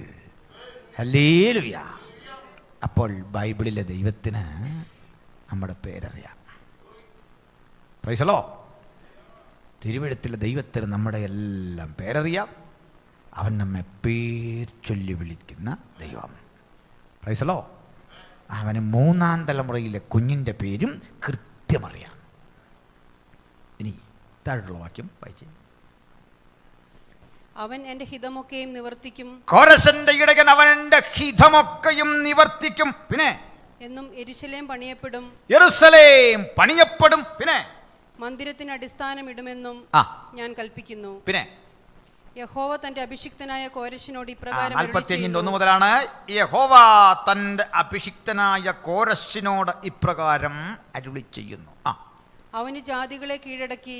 മകനെ, നീ ജാതികളെ കീഴടക്കും. പിന്നെ രാജാക്കന്മാരുടെ അരക്കച്ചകളെ അഴിക്കേണ്ടത്. രാജാക്കന്മാരെ നീ തോൽപ്പിച്ചു കളയും, അവരുടെ അരക്കച്ചകളെ അഴിക്കും. പിന്നെ കതകുകൾ അവന് തുറന്നിരിക്കേണ്ടതിനും വാതിലുകൾ അടയാതിരിക്കേണ്ടതിനും ഞാൻ അവന്റെ വലങ്കൈ പിടിച്ചിരിക്കുന്നു. കതകുകൾ അടയാതിരിക്കേണ്ടതിന്, വാതിലുകൾ തുറന്നിരിക്കേണ്ടതിന് ഞാൻ നിന്റെ വലങ്കരം പിടിച്ചിരിക്കുന്നു.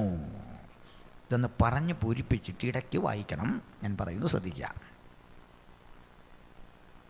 ഞാനതിൻ്റെ നിവൃത്തിയിലേക്ക് വരിക. ഓടി മുമ്പോട്ട് പോയിട്ട് നമുക്ക് തിരിച്ചു വരാം. എങ്കിൽ ആ സ്ട്രക്ചർ കറക്റ്റായിട്ട് നമ്മുടെ മനസ്സിൽ കിടക്കുള്ളൂ. ഈ കോരശ് എന്ന രാജാവ് പേർഷ്യയിൽ ജനിച്ചു. അപ്പോഴേക്ക് കാലം ഇഞ്ഞ് കഴിഞ്ഞു. അവൻ പറയുന്ന വിധത്തിലല്ല ഇതെല്ലാം അസ്തമിച്ചു പോയത്. വിഷയമൊന്ന് ഗ്രഹിക്കാൻ നമ്മളൽപ്പോൾ ഓടി മുമ്പിൽ കയറുകയാണ്. കോരസ് എന്ന രാജാവ് ജനിച്ചു. കോരസ് ജനിച്ച് അദ്ദേഹം ഭരണാധികാരിയായി കുറേ നാൾ കഴിഞ്ഞപ്പോൾ തൊട്ടപ്പുറത്ത് കിടക്കുന്ന ഇറാഖ് എന്ന ബാബിലോന്യ ഭരിക്കുന്ന ബേൽശസർ, ഈ ബേൽശസർ നെബൂഖദ്നേസറുടെ മകൻ്റെ മകനാണ്, പേരക്കിടാവാണ്. ബൈബിളിൽ ഈ മകൻ്റെ മകനെ മകനെന്ന് വിളിച്ചിട്ടുണ്ട്. ഇബ്രാഹിമിൻ്റെ പുത്രനായ ദാവീദിൻ്റെ പുത്രനായ യേശുക്രിസ്തുവിൻ്റെ വംശാവലി, ആ ഒരു ശൈലിയുണ്ട്. അതുകൊണ്ടാണ് അങ്ങനെ തോന്നുന്നത്. നബോനിഡസ്, നബോ പൊളേസർ, അതിനുശേഷമാണ് ഈ ബേൽശസർ ഉണ്ടാകുന്നത്. ബേൽശസർ രാജാവായിരിക്കെ അയാൾക്കൊരാഗ്രഹം തൊട്ടടുത്ത് കിടക്കുന്ന ഇറാൻ എന്ന പേർഷ്യ പിടിക്കണം. അപ്പോൾ ഈ യുദ്ധത്തിന് പുതിയ കഥയൊന്നുമല്ല, പണ്ടേ ഉള്ള സംഭവങ്ങളാണ്. ഈ രണ്ട് രാജ്യങ്ങൾ തമ്മിലുള്ള സംഘട്ടനത്തിന് ചരിത്രാതീത കാലത്തെ പഴക്കമുണ്ട്. ഈ രാജ്യം പിടിക്കാൻ അദ്ദേഹം പദ്ധതി കിട്ടും. ഈ പദ്ധതി ഇടുമ്പോൾ ഇസ്രായേൽ മക്കൾ അവിടെയുണ്ട്, ദാനിയേലൊക്കെ പ്രായമായി. ഈ ഘട്ടത്തിൽ ഈ രാജ്യം പിടിക്കാൻ പദ്ധതി കിട്ടാൻ ആ മനുഷ്യൻ അതിനുവേണ്ടി സന്നാഹങ്ങൾ ഒരുക്കിക്കൊണ്ടിരിക്കെ ഈ വാർത്ത കോരശ് അറിഞ്ഞു. കോരശ് ഈ വാർത്ത അറിഞ്ഞു എന്നൊക്കെ കേട്ടപ്പോൾ നിങ്ങൾക്ക് നേരാണോ എന്നൊരു സംശയം. ഇന്റലിജൻസ് വാർത്ത ചോർത്തി അന്നും കൊടുക്കുമായിരുന്നു. നിങ്ങൾക്കത് കേട്ടിട്ടൊരു വിശ്വാസം വരാത്തത് നമ്മുടെ നാട്ടിൽ പ്രധാനമന്ത്രിയും കൂടെ വഴി തിരിച്ചു വിട്ടു. കേരളത്തിൽ ഇൻ്റലിജൻസ് വന്നപ്പോൾ പുള്ളി തിരുവനന്തപുരം വഴി കറങ്ങി തമ്പാനൂരിൽ നിന്നാണ് ടാക്സി പിടിച്ച് മൻമോഹൻ സിംഗ് ഭരിക്കുമ്പോഴാണ് ഭരണകൂടം അങ്ങനെ ഇങ്ങനെയൊക്കെ അദ്ദേഹത്തെ വിട്ടു എന്നാകട്ടെ. എന്നാൽ പണ്ടങ്ങനല്ല, ചിട്ടയായ കുറ്റമറ്റ സംവിധാനമാണ് പണ്ടുണ്ടായിരുന്നത്. ഇതിനൊക്കെ തെറ്റ് കാണിച്ചാൽ ഗുരുതരമായ ശിക്ഷയാണ്, അകത്തും.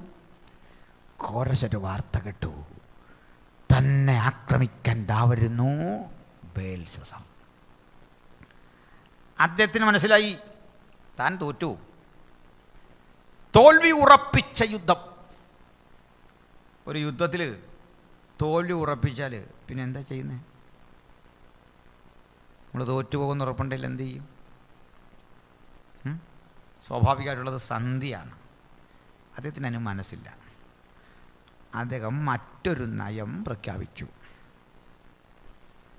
തോൽക്കുന്നെങ്കിൽ തോൽക്കട്ടെ, യുദ്ധം നേരിടുകയല്ല, മറിച്ച് അവൻ സൈന്യസമേതനായി ഈ വിളയ്ക്ക് പുറപ്പെടും മുമ്പ് ഞാൻ അവൻ്റെ രാജ്യത്തിലേക്ക് ഇരമ്പിച്ചെന്ന് പൊരുതി പൊരുതി പരമാവധി നാശം വിതച്ചിട്ട് മരിക്കും. കേട്ടിട്ടെന്ത് തോന്നുന്നു? ഒരു ചുണക്കുട്ടിയാണ് കോരശ്. അദ്ദേഹം തീരുമാനിച്ചു. ഈ തീരുമാനത്തിന് വേണ്ടി ഈ തൊട്ടടുത്ത അണികളെ, മന്ത്രി ശ്രേഷ്ഠന്മാരെ, ബുദ്ധിരാക്ഷസന്മാരായ സൈനിക മേധാവികളെ ഒരുമിച്ച് കൂട്ടി ചർച്ച നടത്തിക്കൊണ്ടിരിക്കുമ്പോൾ ഒരാൾ വന്ന് പറഞ്ഞു, പ്രഭു, ഒരു വിശിഷ്ടാതിഥിയുണ്ട്, കാണണം.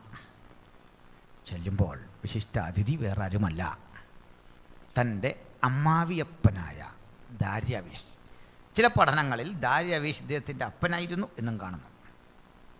എന്തുമാകട്ടെ, ദാര്യാവേശ് വന്നു.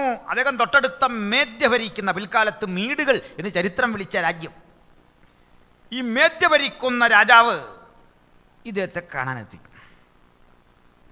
കുഞ്ഞേ, നീ ബാബിലോൺ ആക്രമിക്കുന്നു എന്ന് കേട്ടു. നേരോ? അദ്ദേഹം പറഞ്ഞു, ശരിയാണ് പിതാവേ. 87 അടി കനം, 60 അടി ഉയരം, 58 മൈൽ ചുറ്റളവുള്ള അവൻ്റെ തലസ്ഥാന നഗരിയും അതിൻ്റെ സവിശേഷതയും അറിയുമോ? ഞാൻ പലയാവർത്തി കണക്ക് പറയും കൂടെ മനസ്സിലെടുക്കാനാണ്. അവിടേക്കാ നീ തേരോടിച്ചു പോകുന്നത് അറിയുമോ? പ്രഭു, ജയമല്ലെൻ്റെ ലക്ഷ്യം, ആത്മാഭിമാനം. അങ്ങയുടെ മകളെ, സ്ത്രീരത്നങ്ങളെ, വിശ്വസ്തരായ പടയാളികളെ അവർ നശിപ്പിക്കുന്ന കാഴ്ച കാണാൻ വയ്യ. പൊരുതി മരിക്കണം, അതിന് പോവാ. കുഞ്ഞേ, നീ പൊരുതിയൊന്നും മരിക്കണ്ട. ജയം നിനക്കൊപ്പം, നീയേ ജയിക്കൂ. നോക്കണേ, അമ്മാവിയപ്പൻ ആണെങ്കിൽ അദ്ദേഹം മരുമകന് പറഞ്ഞു കൊടുക്കുക. പണ്ടങ്ങൊരു സംഭവമുണ്ട്, ഈ തൊട്ടടുത്ത് കിടക്കുന്ന രാജ്യവും നമ്മളും തമ്മിൽ യുദ്ധം വരാതിരിക്കാൻ ഈ മകളെയോ സഹോദരിയോ ഈ രാജാവിന് കല്യാണം കഴിച്ചു കൊടുക്കും. അതൊക്കെ നമുക്കറിയാമല്ലോ, അറിയില്ലേ? യുദ്ധം വരാതിരിക്കാൻ വരുന്നൊരു തന്ത്രമാണ്. അങ്ങോട്ടും ഇങ്ങോട്ടും കയറി അടിക്കരുത്. എന്നാൽ ഈ കല്യാണം കഴിയുമ്പോൾ ഇവന് മനസ്സിലാകും ഇതിലും ഭേദം യുദ്ധമായിരുന്നെന്ന്. അങ്ങനെയും കൂടെ ഒരു കാര്യമുണ്ടാവും, പറയാതിരിക്കേണ്ട കാര്യമില്ലല്ലോ. പഴയ രാജാക്കന്മാരുടെ ഓരോ രീതികളെ പോട്ടെ. അപ്പോൾ ഈ മനുഷ്യൻ പറയുക, നീയേ ജയിക്കൂ. അദ്ദേഹത്തിൻ്റെ ആശംസയ്ക്കൊക്കെ അദ്ദേഹം നന്ദി പറഞ്ഞിട്ട് അദ്ദേഹം പറഞ്ഞു, മകനെ, നിന്റെ ഒപ്പം ഞാനും എൻ്റെ പടയാളികളും സൈന്യസമേതരായി വരും, നമ്മൾ ഒരുമിച്ച് നേരിടുക. കോരശ് പറഞ്ഞു, അയ്യോ അത് പാടില്ല. ഞാൻ പൊരുതി മരിച്ചുപോയാൽ ഈ രാജ്യം, ഈ കുഞ്ഞുങ്ങൾ, അങ്ങയുടെ മകൾ, ഇവിടുത്തെ വിശ്വസ്തരായ ആളുകൾ, വൃദ്ധജനങ്ങൾ, ഇവരെയൊക്കെ പരിരക്ഷിക്കണം. ഞാൻ അങ്ങേ ഏൽപ്പിച്ചിട്ട് പോവാ. അതുകൊണ്ട് പൊരുതി മരിക്കുന്ന എനിക്ക് അവരെക്കുറിച്ചൊരാവലാതി മനസ്സിൽ വരരുത്. അതുകൊണ്ട് അങ്ങി വരെ ഏൽക്കണം. അപ്പച്ചനൊന്ന് ചിരിച്ചിട്ട് പറഞ്ഞു, കുഞ്ഞേ, നീ പിതാവിനെക്കുറിച്ച് എന്താ ധരിച്ചത്? എൻ്റെ ധാരണ തെറ്റിപ്പോയി. അവൻ്റെ രാജ്യത്തിലൊക്കെ നീ ശ്രദ്ധയൂന്നുന്ന വിവരം എൻ്റെ ചാരപ്പട എനിക്ക് കൈമാറിയ മാത്രയിൽ അവിടെ നാശം വിതയ്ക്കാൻ വേണ്ടത് ചെയ്തു വച്ചിട്ടാ ഞാനീ വന്നിരിക്കുന്നത്. ഓ, എന്താ അത്? പറയാം. 87 അടി കനവും 60 അടി ഉയരവും 58 മൈൽ ചുറ്റളവുമുള്ള ഒരു തലസ്ഥാന ഉണ്ടല്ലോ അവന്. ഒരു ഈച്ച പോലും കുറുകപ്പറക്കാത്ത സുരക്ഷിതത്വമുള്ള ആ സ്ഥലത്ത്, ആ കോട്ടയ്ക്കകത്തു നുഴഞ്ഞു കടക്കാൻ ഞാനൊരു രഹസ്യ വഴി കണ്ടുപിടിച്ചു. വേഷം മാറിയ എൻ്റെ പടയാളികൾ ഒട്ടകപ്പുറത്തും കുതിരപ്പുറത്തും കഴുതപ്പുറത്തുമൊക്കെ ആയുധം വച്ച് കെട്ടി സുഗന്ധ വ്യാപാരികൾ എന്ന വ്യാജേന പ്രച്ഛന്ന വേഷധാരികളായി അതിനകത്ത് കടന്നു കഴിഞ്ഞു. ഒരു വിസിൽ മുഴങ്ങേണ്ട താമസം യുദ്ധം നടന്നിരിക്കും. ഇത് കേട്ട് കോരശന് അത്ഭുതം.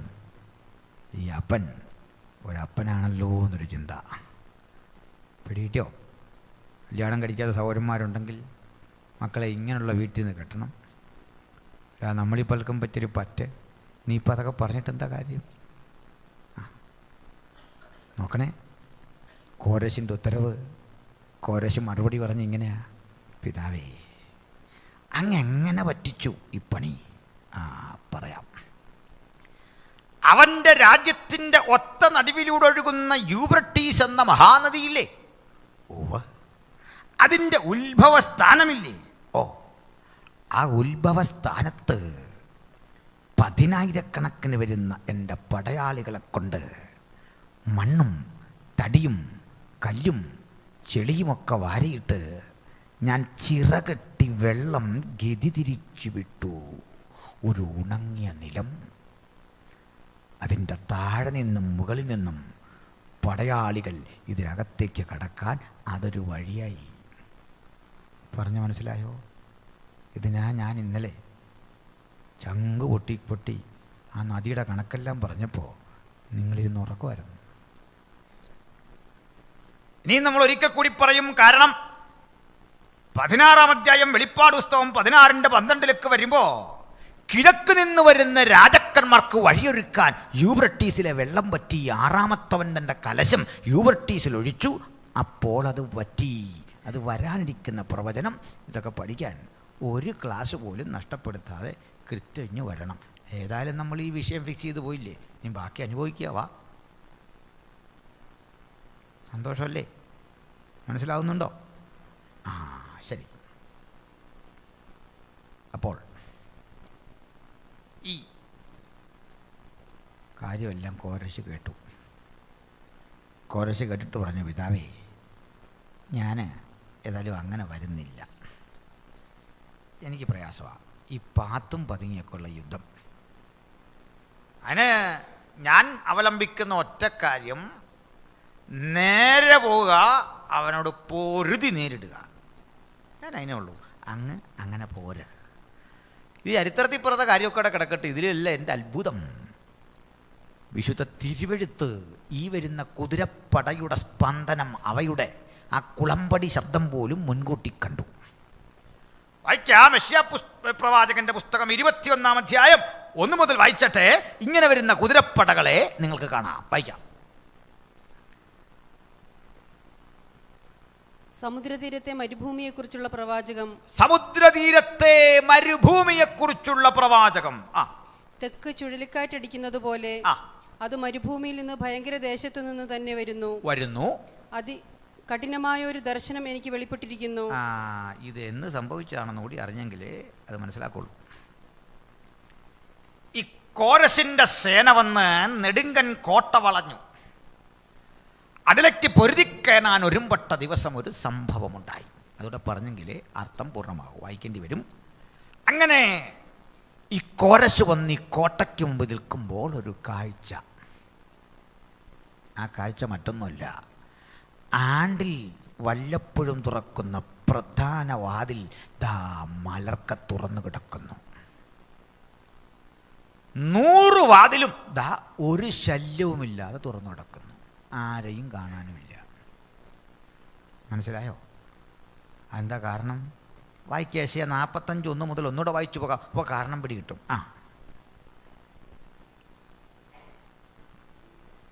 യഹോവ തന്റെ അഭിഷിക്തനായ കോരശിനോട് ഇപ്രകാരം അരുളി ചെയ്യുന്നു. അവന് ജാതികളെ കീഴടക്കി. കോരേശ്, ഞാൻ നിന്നോട് കൂടെയുണ്ട്, നീ ജാതികളെ കീഴടക്കും, നീ എന്റെ ഇടയന. രാജാക്കന്മാരുടെ അരക്കച്ചകൾ അരിക്കും. പിന്നെ കതകുകൾ അവന് തുറന്നിരിക്കേണ്ടതിനും. കതകുകൾ അവന് തുറന്നിരിക്കേണ്ടതിന്. കതകുകൾ മനസ്സിലായോ? കഥകേതാന്ന്?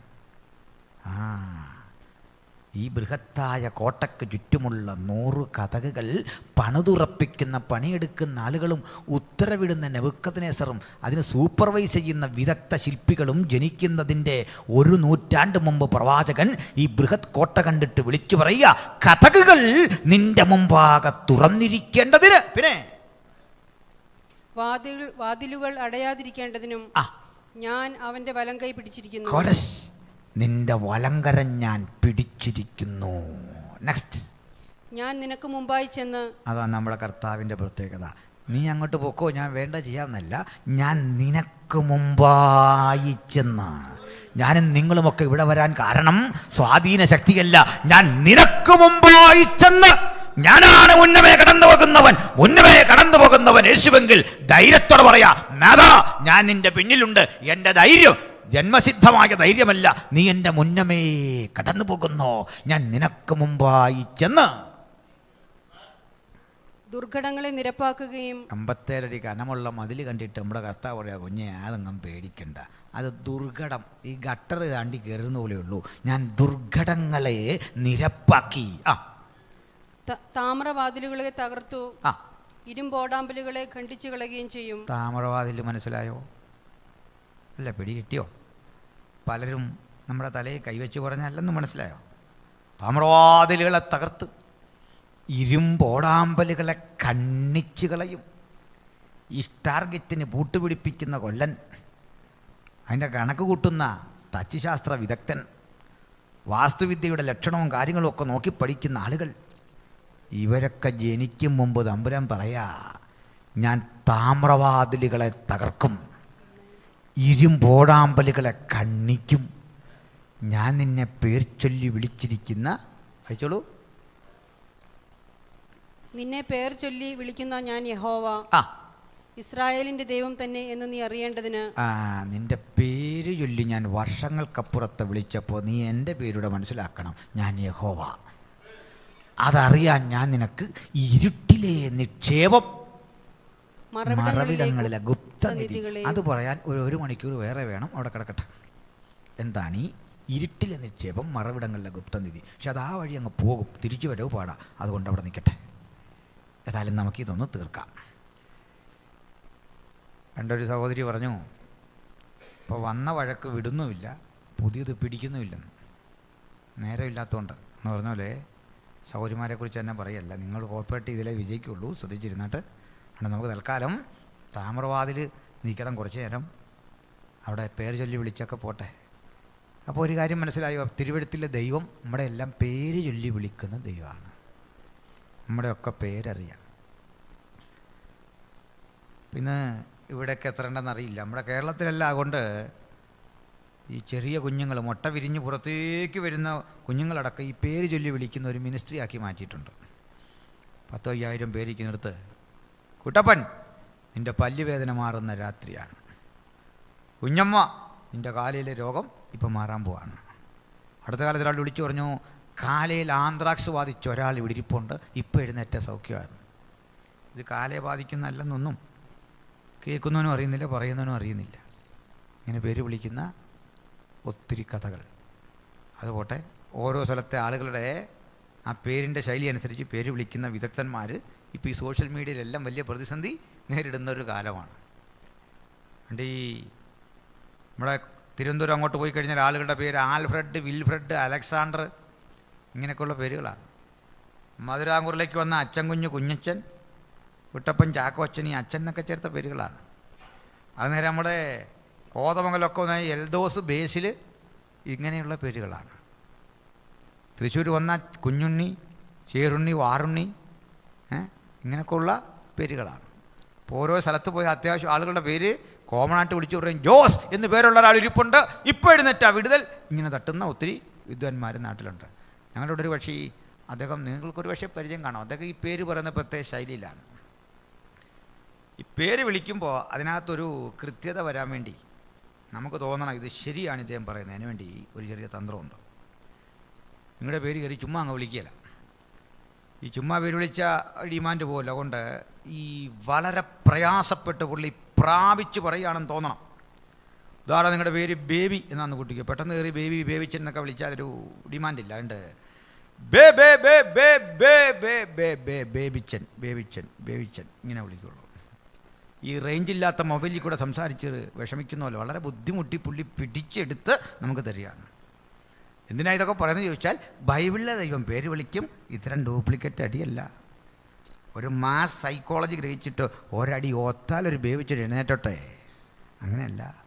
1000 സക്കായി മരത്തിലിരിക്കുമ്പോൾ അതിലൊരു സക്കായി ഇറങ്ങാനല്ല പറഞ്ഞത്, ഒറ്റ സക്കായിയെ മരത്തിലുള്ളൂ, നീങ്ങിറങ്ങി വാ. അവനെ കാണുന്ന യേശുവാണ് ബൈബിളിലെ യേശു. ഇന്നും അവൻ പേര് വിളിക്കും, ഇന്നും യേശു പേര് വിളിക്കുമെന്ന് വിശ്വസിക്കാത്തവൻ ഇവിടെ ഇരുന്നിട്ട് കാര്യമില്ല. പക്ഷേ അതുപോലെ ഈ ഡ്യൂപ്ലിക്കേറ്റ് അടി കണ്ടാൽ, അപ്പോസ്തലന്മാരല്ലാതിരിക്കെ അപ്പോസ്തലന്മാരെന്ന വ്യാജേന അകത്ത് കിടന്നവനെ കണ്ടാൽ കള്ളനെന്ന് ബോധ്യം വരാനുള്ള ഒരു വിശാല ഹൃദയം കൂടി പ്രാർത്ഥിക്കുന്ന ഭക്തനുണ്ടാകണം. മനസ്സിലായോ? അപ്പോൾ അതുകൊണ്ട് പോട്ടെ. അപ്പോൾ പേര് ചൊല്ലി വിളിക്കുന്ന പ്രവാചകൻ യെശയ്യാ യേശുവിൻ്റെ ഒരേ പേര് വിളിച്ചു, ഇമ്മാനുവൽ എന്ന് പേര് വിളിക്കുന്നൊക്കെ തിരുവഴുത്തി കണ്ടു. പോട്ടെ, അപ്പോൾ മുമ്പോട്ട് പോകാം. ഇവിടെ നമ്മൾ കാണുന്നൊരു കാഴ്ച, ഈ കോരശും മറ്റും വന്നിങ്ങനെ നിൽക്കില്ലേ, കഥക് ദേ തുറന്നു കിടക്കുന്നു. എങ്ങനെയാണ് കഥക് തുറന്നേ? പറയാം. ഈ രണ്ടിടത്ത് നിന്ന് കഴുതപ്പടകളും കുതിരപ്പടകളും ഒക്കെ അകത്ത് കയറി കഴിഞ്ഞു. നാൾക്ക് മുമ്പേ കയറിയതാണ്. ഇത്രയും കഥകൾ തുറന്നു കിടക്കാൻ കാരണം ബേൽശസ്സർ രാജാവ് തൻ്റെ മഹത്തുക്കളിൽ 1000 പേർക്കൊരു വിരുന്നൊരുക്കി അന്ന്. ഈ തകർച്ചയിടന്ന് തകരുമെന്നൊന്നും ഓർക്കാതെ ഭക്ഷണം ഒരുക്കി വെച്ചേക്കാം. ഒരാളൊരു VIP ആകണമെങ്കിൽ കൂടെ ഒരു 4-5 പേര് കാണുമല്ലോ. അങ്ങനെ ഞാൻ ഈ 5000 പേരെന്ന് കണക്ക് പറയുന്നത്. 1000 VIPകൾക്കുള്ള ഭക്ഷണം, അവരോട് കൂടെ വരുന്നവർക്കുള്ള സംവിധാനങ്ങൾ, ഇത്രയും പേർക്ക് ഈ കോട്ടയ്ക്കകത്ത് കടക്കാൻ രാവിലെ തുറന്നിട്ടതാണ് വാതിൽ. സന്ധ്യാസമയത്താ വിരുന്നു. കാക്ഷിച്ച സന്ധ്യാസമയം ഇത്രയും പേരെ അകത്ത് കടത്തിയ ശേഷം ഈ കതകുകൾ അടയ്ക്കേണ്ടതാണ്. നർത്തകന്മാർ, വജ്രവ്യാപാരികൾ, രത്നവ്യാപാരികൾ, സംഗീതജ്ഞർ, ഈ ചടങ്ങുമായി ബന്ധപ്പെട്ട പ്രമുഖർക്കൊക്കെ അകത്ത് കടക്കാൻ രാവിലെ തുറന്നിട്ട വാതിലുകൾ സന്ധ്യാസമയത്ത് അടയ്ക്കാൻ മറന്നുപോയി. നമുക്ക് തോന്നും അതങ്ങനെ അങ്ങ് മറക്കുന്നേ. മറക്കും. അതിന് കാരണമുണ്ട്.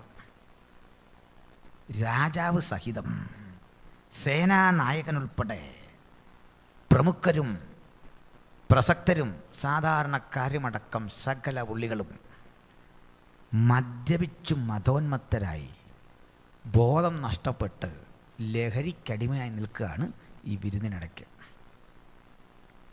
മനസ്സിലായോ? കഥ കടയ്ക്കാൻ വിട്ടു. എനിക്ക് തോന്നി ചെറിയ ബോധം വരുമ്പോഴൊക്കെ രാജാവ് ചോദിക്കുന്നുണ്ട്, താമ്രവാതിൽ പൂട്ടിയോ, കഥ കടച്ചോ എന്നൊക്കെ ചോദിക്കുന്നുണ്ട്. സാധാരണ ഇത്തരം ചോദിക്കേണ്ടി വരികയില്ല. അതിനു മുമ്പ് ഉത്തരവ് തിരുമനസ്സേ ഓടുമോൻ, മെസ്സേജ് താഴേക്ക് പായും. പക്ഷേ ഈ വെള്ളമടിച്ച് കോൺ തെറ്റിൻ്റെ അന്ന് രാജാവ് ചോദിച്ചു, കഥ കടച്ചോ? ഇന്നലെ വരെ ഉത്തരവ് തിരുമനസ്സേ എന്ന് പറഞ്ഞവൻ ഇന്ന് പറയുക ചുമ്മാരി അളിയാണ്.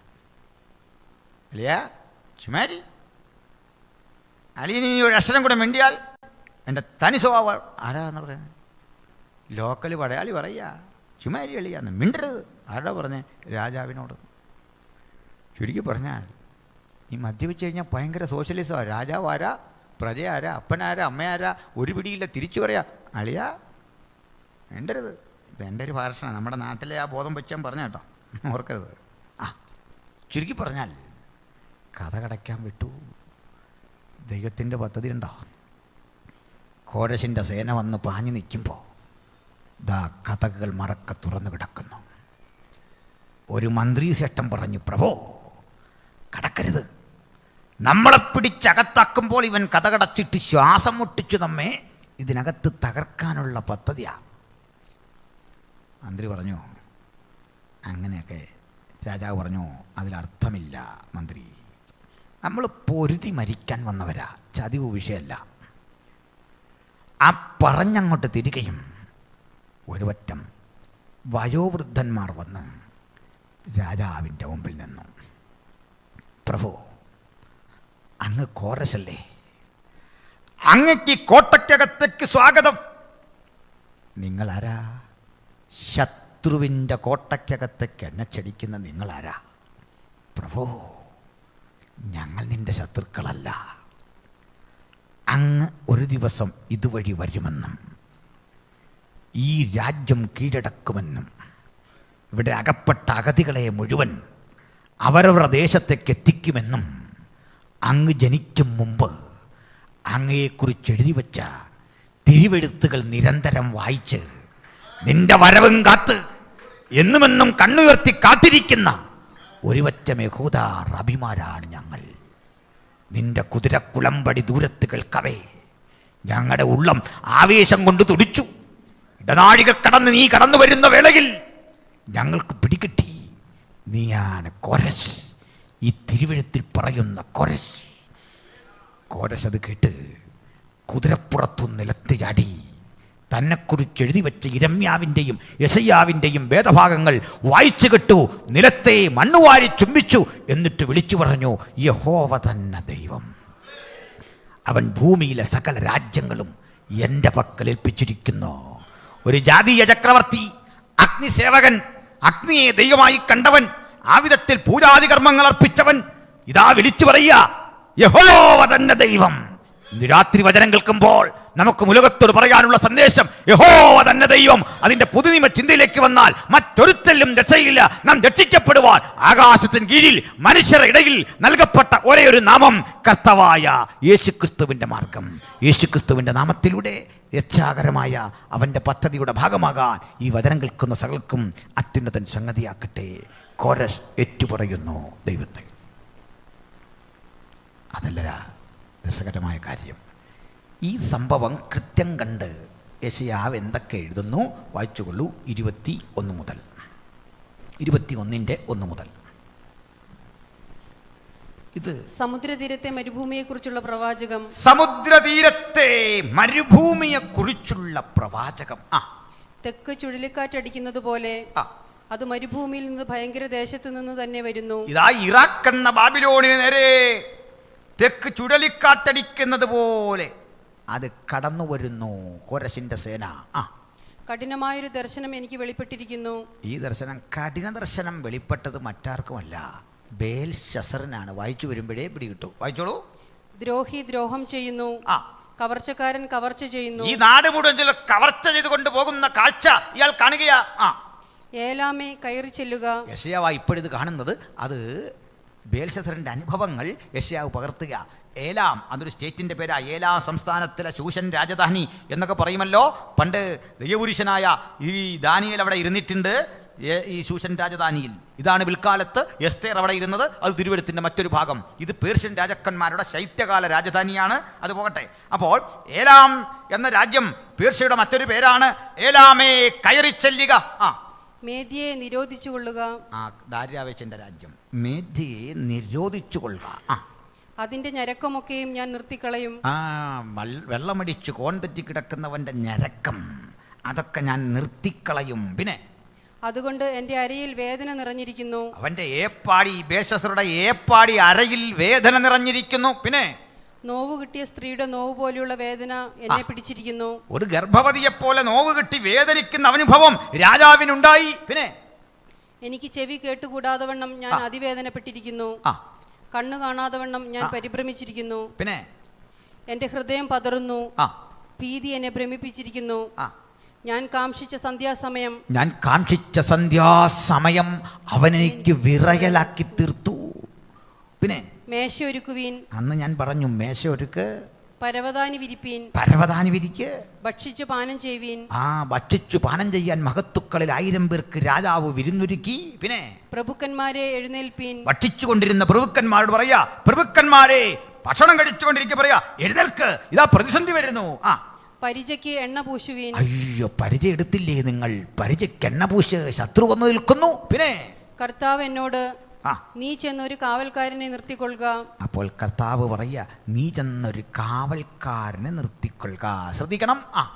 അവൻ കാണുന്നത് അറിയിക്കട്ടെ. അവൻ കാണുന്നത് അറിയിക്കട്ടെ. ഈരണ്ടായി വരുന്ന കുതിരപ്പടയെയും. അതാ വരുന്നു മേദ്യനായ ദാര്യാവേശിന്റെ സേന. ഈരണ്ടായി വരുന്ന കുതിരപ്പടയെയും കഴുതപ്പടയെയും ഒട്ടകപ്പടയെയും കാണുമ്പോൾ അവൻ അതീവ ശ്രദ്ധയോടെ ശ്രദ്ധിക്കട്ടെ, അതീവ ജാഗ്രതയോടെ. ഇതാ ഈ തകർച്ചയ്ക്ക് 120 കൊല്ലം മുമ്പ് ഈ തിരുവെഴുത്തിൽ പ്രവാചകൻ എഴുതി വെച്ചത് അന്ന് നിവൃത്തിയാകാൻ പോകുകയാണ്. ഹല്ലേലൂയ. ദൈവജനമേ, ഇതാണ് ഈ പുസ്തകത്തിൻ്റെ ശ്രേഷ്ഠത. ഇതാണ് ഉലകത്തോട് നമ്മളിത് ഘോഷിക്കാൻ കാരണം. ഇത് ചരിത്രത്തെ മുഴുവൻ പാടെ അതിൻ്റെ ഗതി തിരിച്ചുവിട്ട അത്ഭുതങ്ങളുടെ ഗ്രന്ഥമാണ്. ഇത് പ്രവചനങ്ങളുടെ, യാഥാർത്ഥ്യങ്ങളുടെ, ദൈവജനത്തിൻ്റെ നിരീക്ഷണങ്ങളുടെ സമാഹാരമാണ്. അതുകൊണ്ട് ഇത് പ്രസംഗിക്കുന്നതും വിശ്വസിക്കുന്നതും പഠിപ്പിക്കുന്നതും ഒക്കെ ഭാഗ്യകരമായ ഒരനുഭവം. നമ്മളിതിൻ്റെ ഈ ചരിത്ര വസ്തുതകൾക്ക് ഇന്ന് ഏതാണ്ട് ഒക്കെ ഒന്ന് പറഞ്ഞു തീർക്കാൻ സാധിക്കും. ബാക്കിയുള്ള കാര്യങ്ങൾ പ്രവചന രൂപേണ പറഞ്ഞാൽ നിങ്ങൾക്ക് കുറെ കൂടി എളുപ്പത്തിൽ ഗ്രഹിക്കാൻ സാധിക്കും എന്ന് ഞാൻ കരുതുന്നു.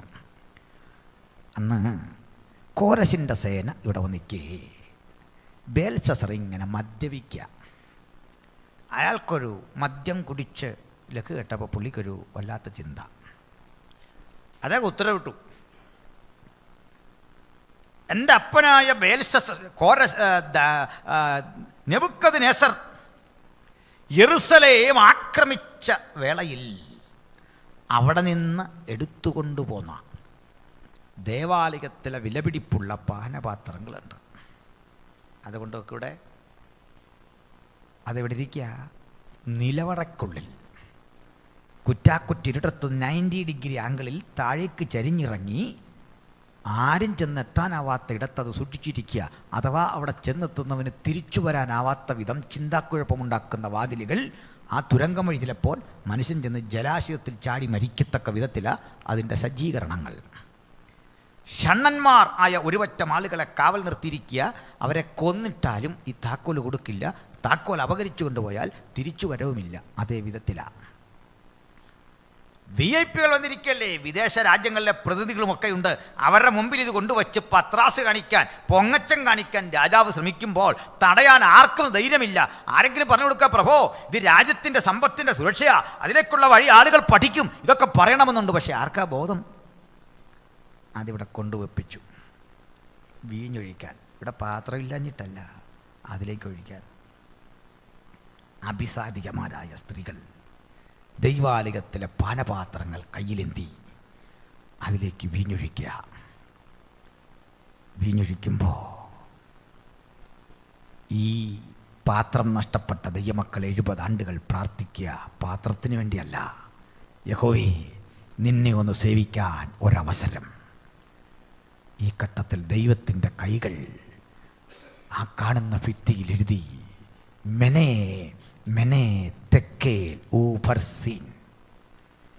ദൈവം നിന്റെ രാജ്യത്വം തൂക്കി നോക്കി നിന്നെ കുറവുള്ളവനായി കണ്ടിരിക്കുന്നു.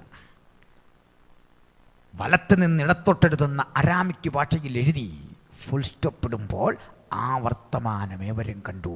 ആ വാർത്തയ്ക്ക് മുമ്പിൽ അവൻ്റെ പാടി.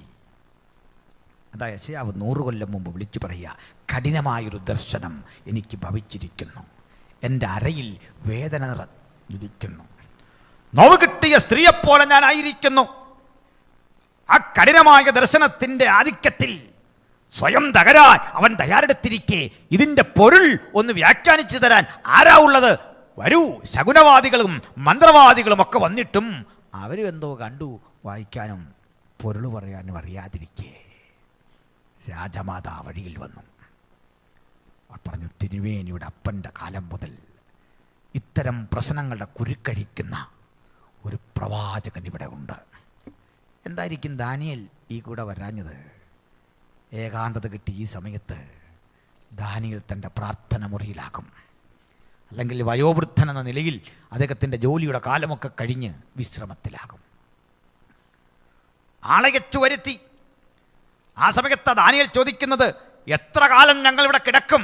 ഈ ചോദ്യമൊക്കെ ചോദിക്കുമ്പോൾ പരിശുദ്ധാത്മാവ് മറുപടി കൊടുത്തു, നീയോ ദാനിയേലേ പോയിക്കൊള്ളുക, പോയി വിശ്രമിച്ചുകൊള്ളുക, കാലാവസ്ഥാനത്തിങ്കൽ നിന്റെ ഓഹരി പ്രാപിപ്പാൻ എഴുന്നേറ്റ് വരും. വിശ്രമാവസ്ഥയിലേക്ക് അദ്ദേഹം മാറാൻ തുടങ്ങുമ്പോൾ ദാ കർത്താവ് ഈ വചനം വ്യാഖ്യാനിക്കാൻ അടുത്ത് വിട്ടു. ദാനിയേൽ വ്യാഖ്യാനിച്ചു കൊടുത്തു, ദൈവം നിന്റെ രാജ്യത്വം തൂക്കി നോക്കി നിന്നെ കുറവുള്ളവനായി കണ്ടിരിക്കുന്നു. ലോകം ചിലപ്പോൾ കഴിവുകൾ കാട്ടി ആദരവും ഫലകവും നമുക്ക് തരും. ലോകം ആദരവും കാഴ്ചകളും ഒക്കെ കൊണ്ട് നമ്മുടെ മുമ്പിൽ കൊണ്ടുവെക്കും. പക്ഷെ ദൈവം തൂക്കി നോക്കി കുറവുള്ളവനായി കണ്ടാൽ പിന്നെ നമ്മളൊരു വട്ടപൂജ്യമാ, ആർക്കും വേണ്ടാത്തവനാ. അതുകൊണ്ട് നാഥന് മുൾമുടി നൽകിയ ഈ ലോകം തരുന്ന ആദരവുകളെക്കാൾ ശ്രേഷ്ഠകരമായതൊന്ന് ക്രിസ്തു നിമിത്തം അപമാനിക്കപ്പെടുമ്പോൾ, വേദനിക്കപ്പെടുമ്പോൾ പിന്തിരിഞ്ഞോടാൻ ഇടവരാത്ത ക്രിസ്തീയമായ ആ സാക്ഷ്യം നിലനിർത്താൻ വചനം കേൾക്കുന്ന ഏവർക്കും ദൈവം വഴിയൊരുക്കട്ടെ എന്ന് ഞാൻ പ്രാർത്ഥിക്കുന്നു. പ്രിയരേ, ഇതാ ഈ ഘട്ടത്തിൽ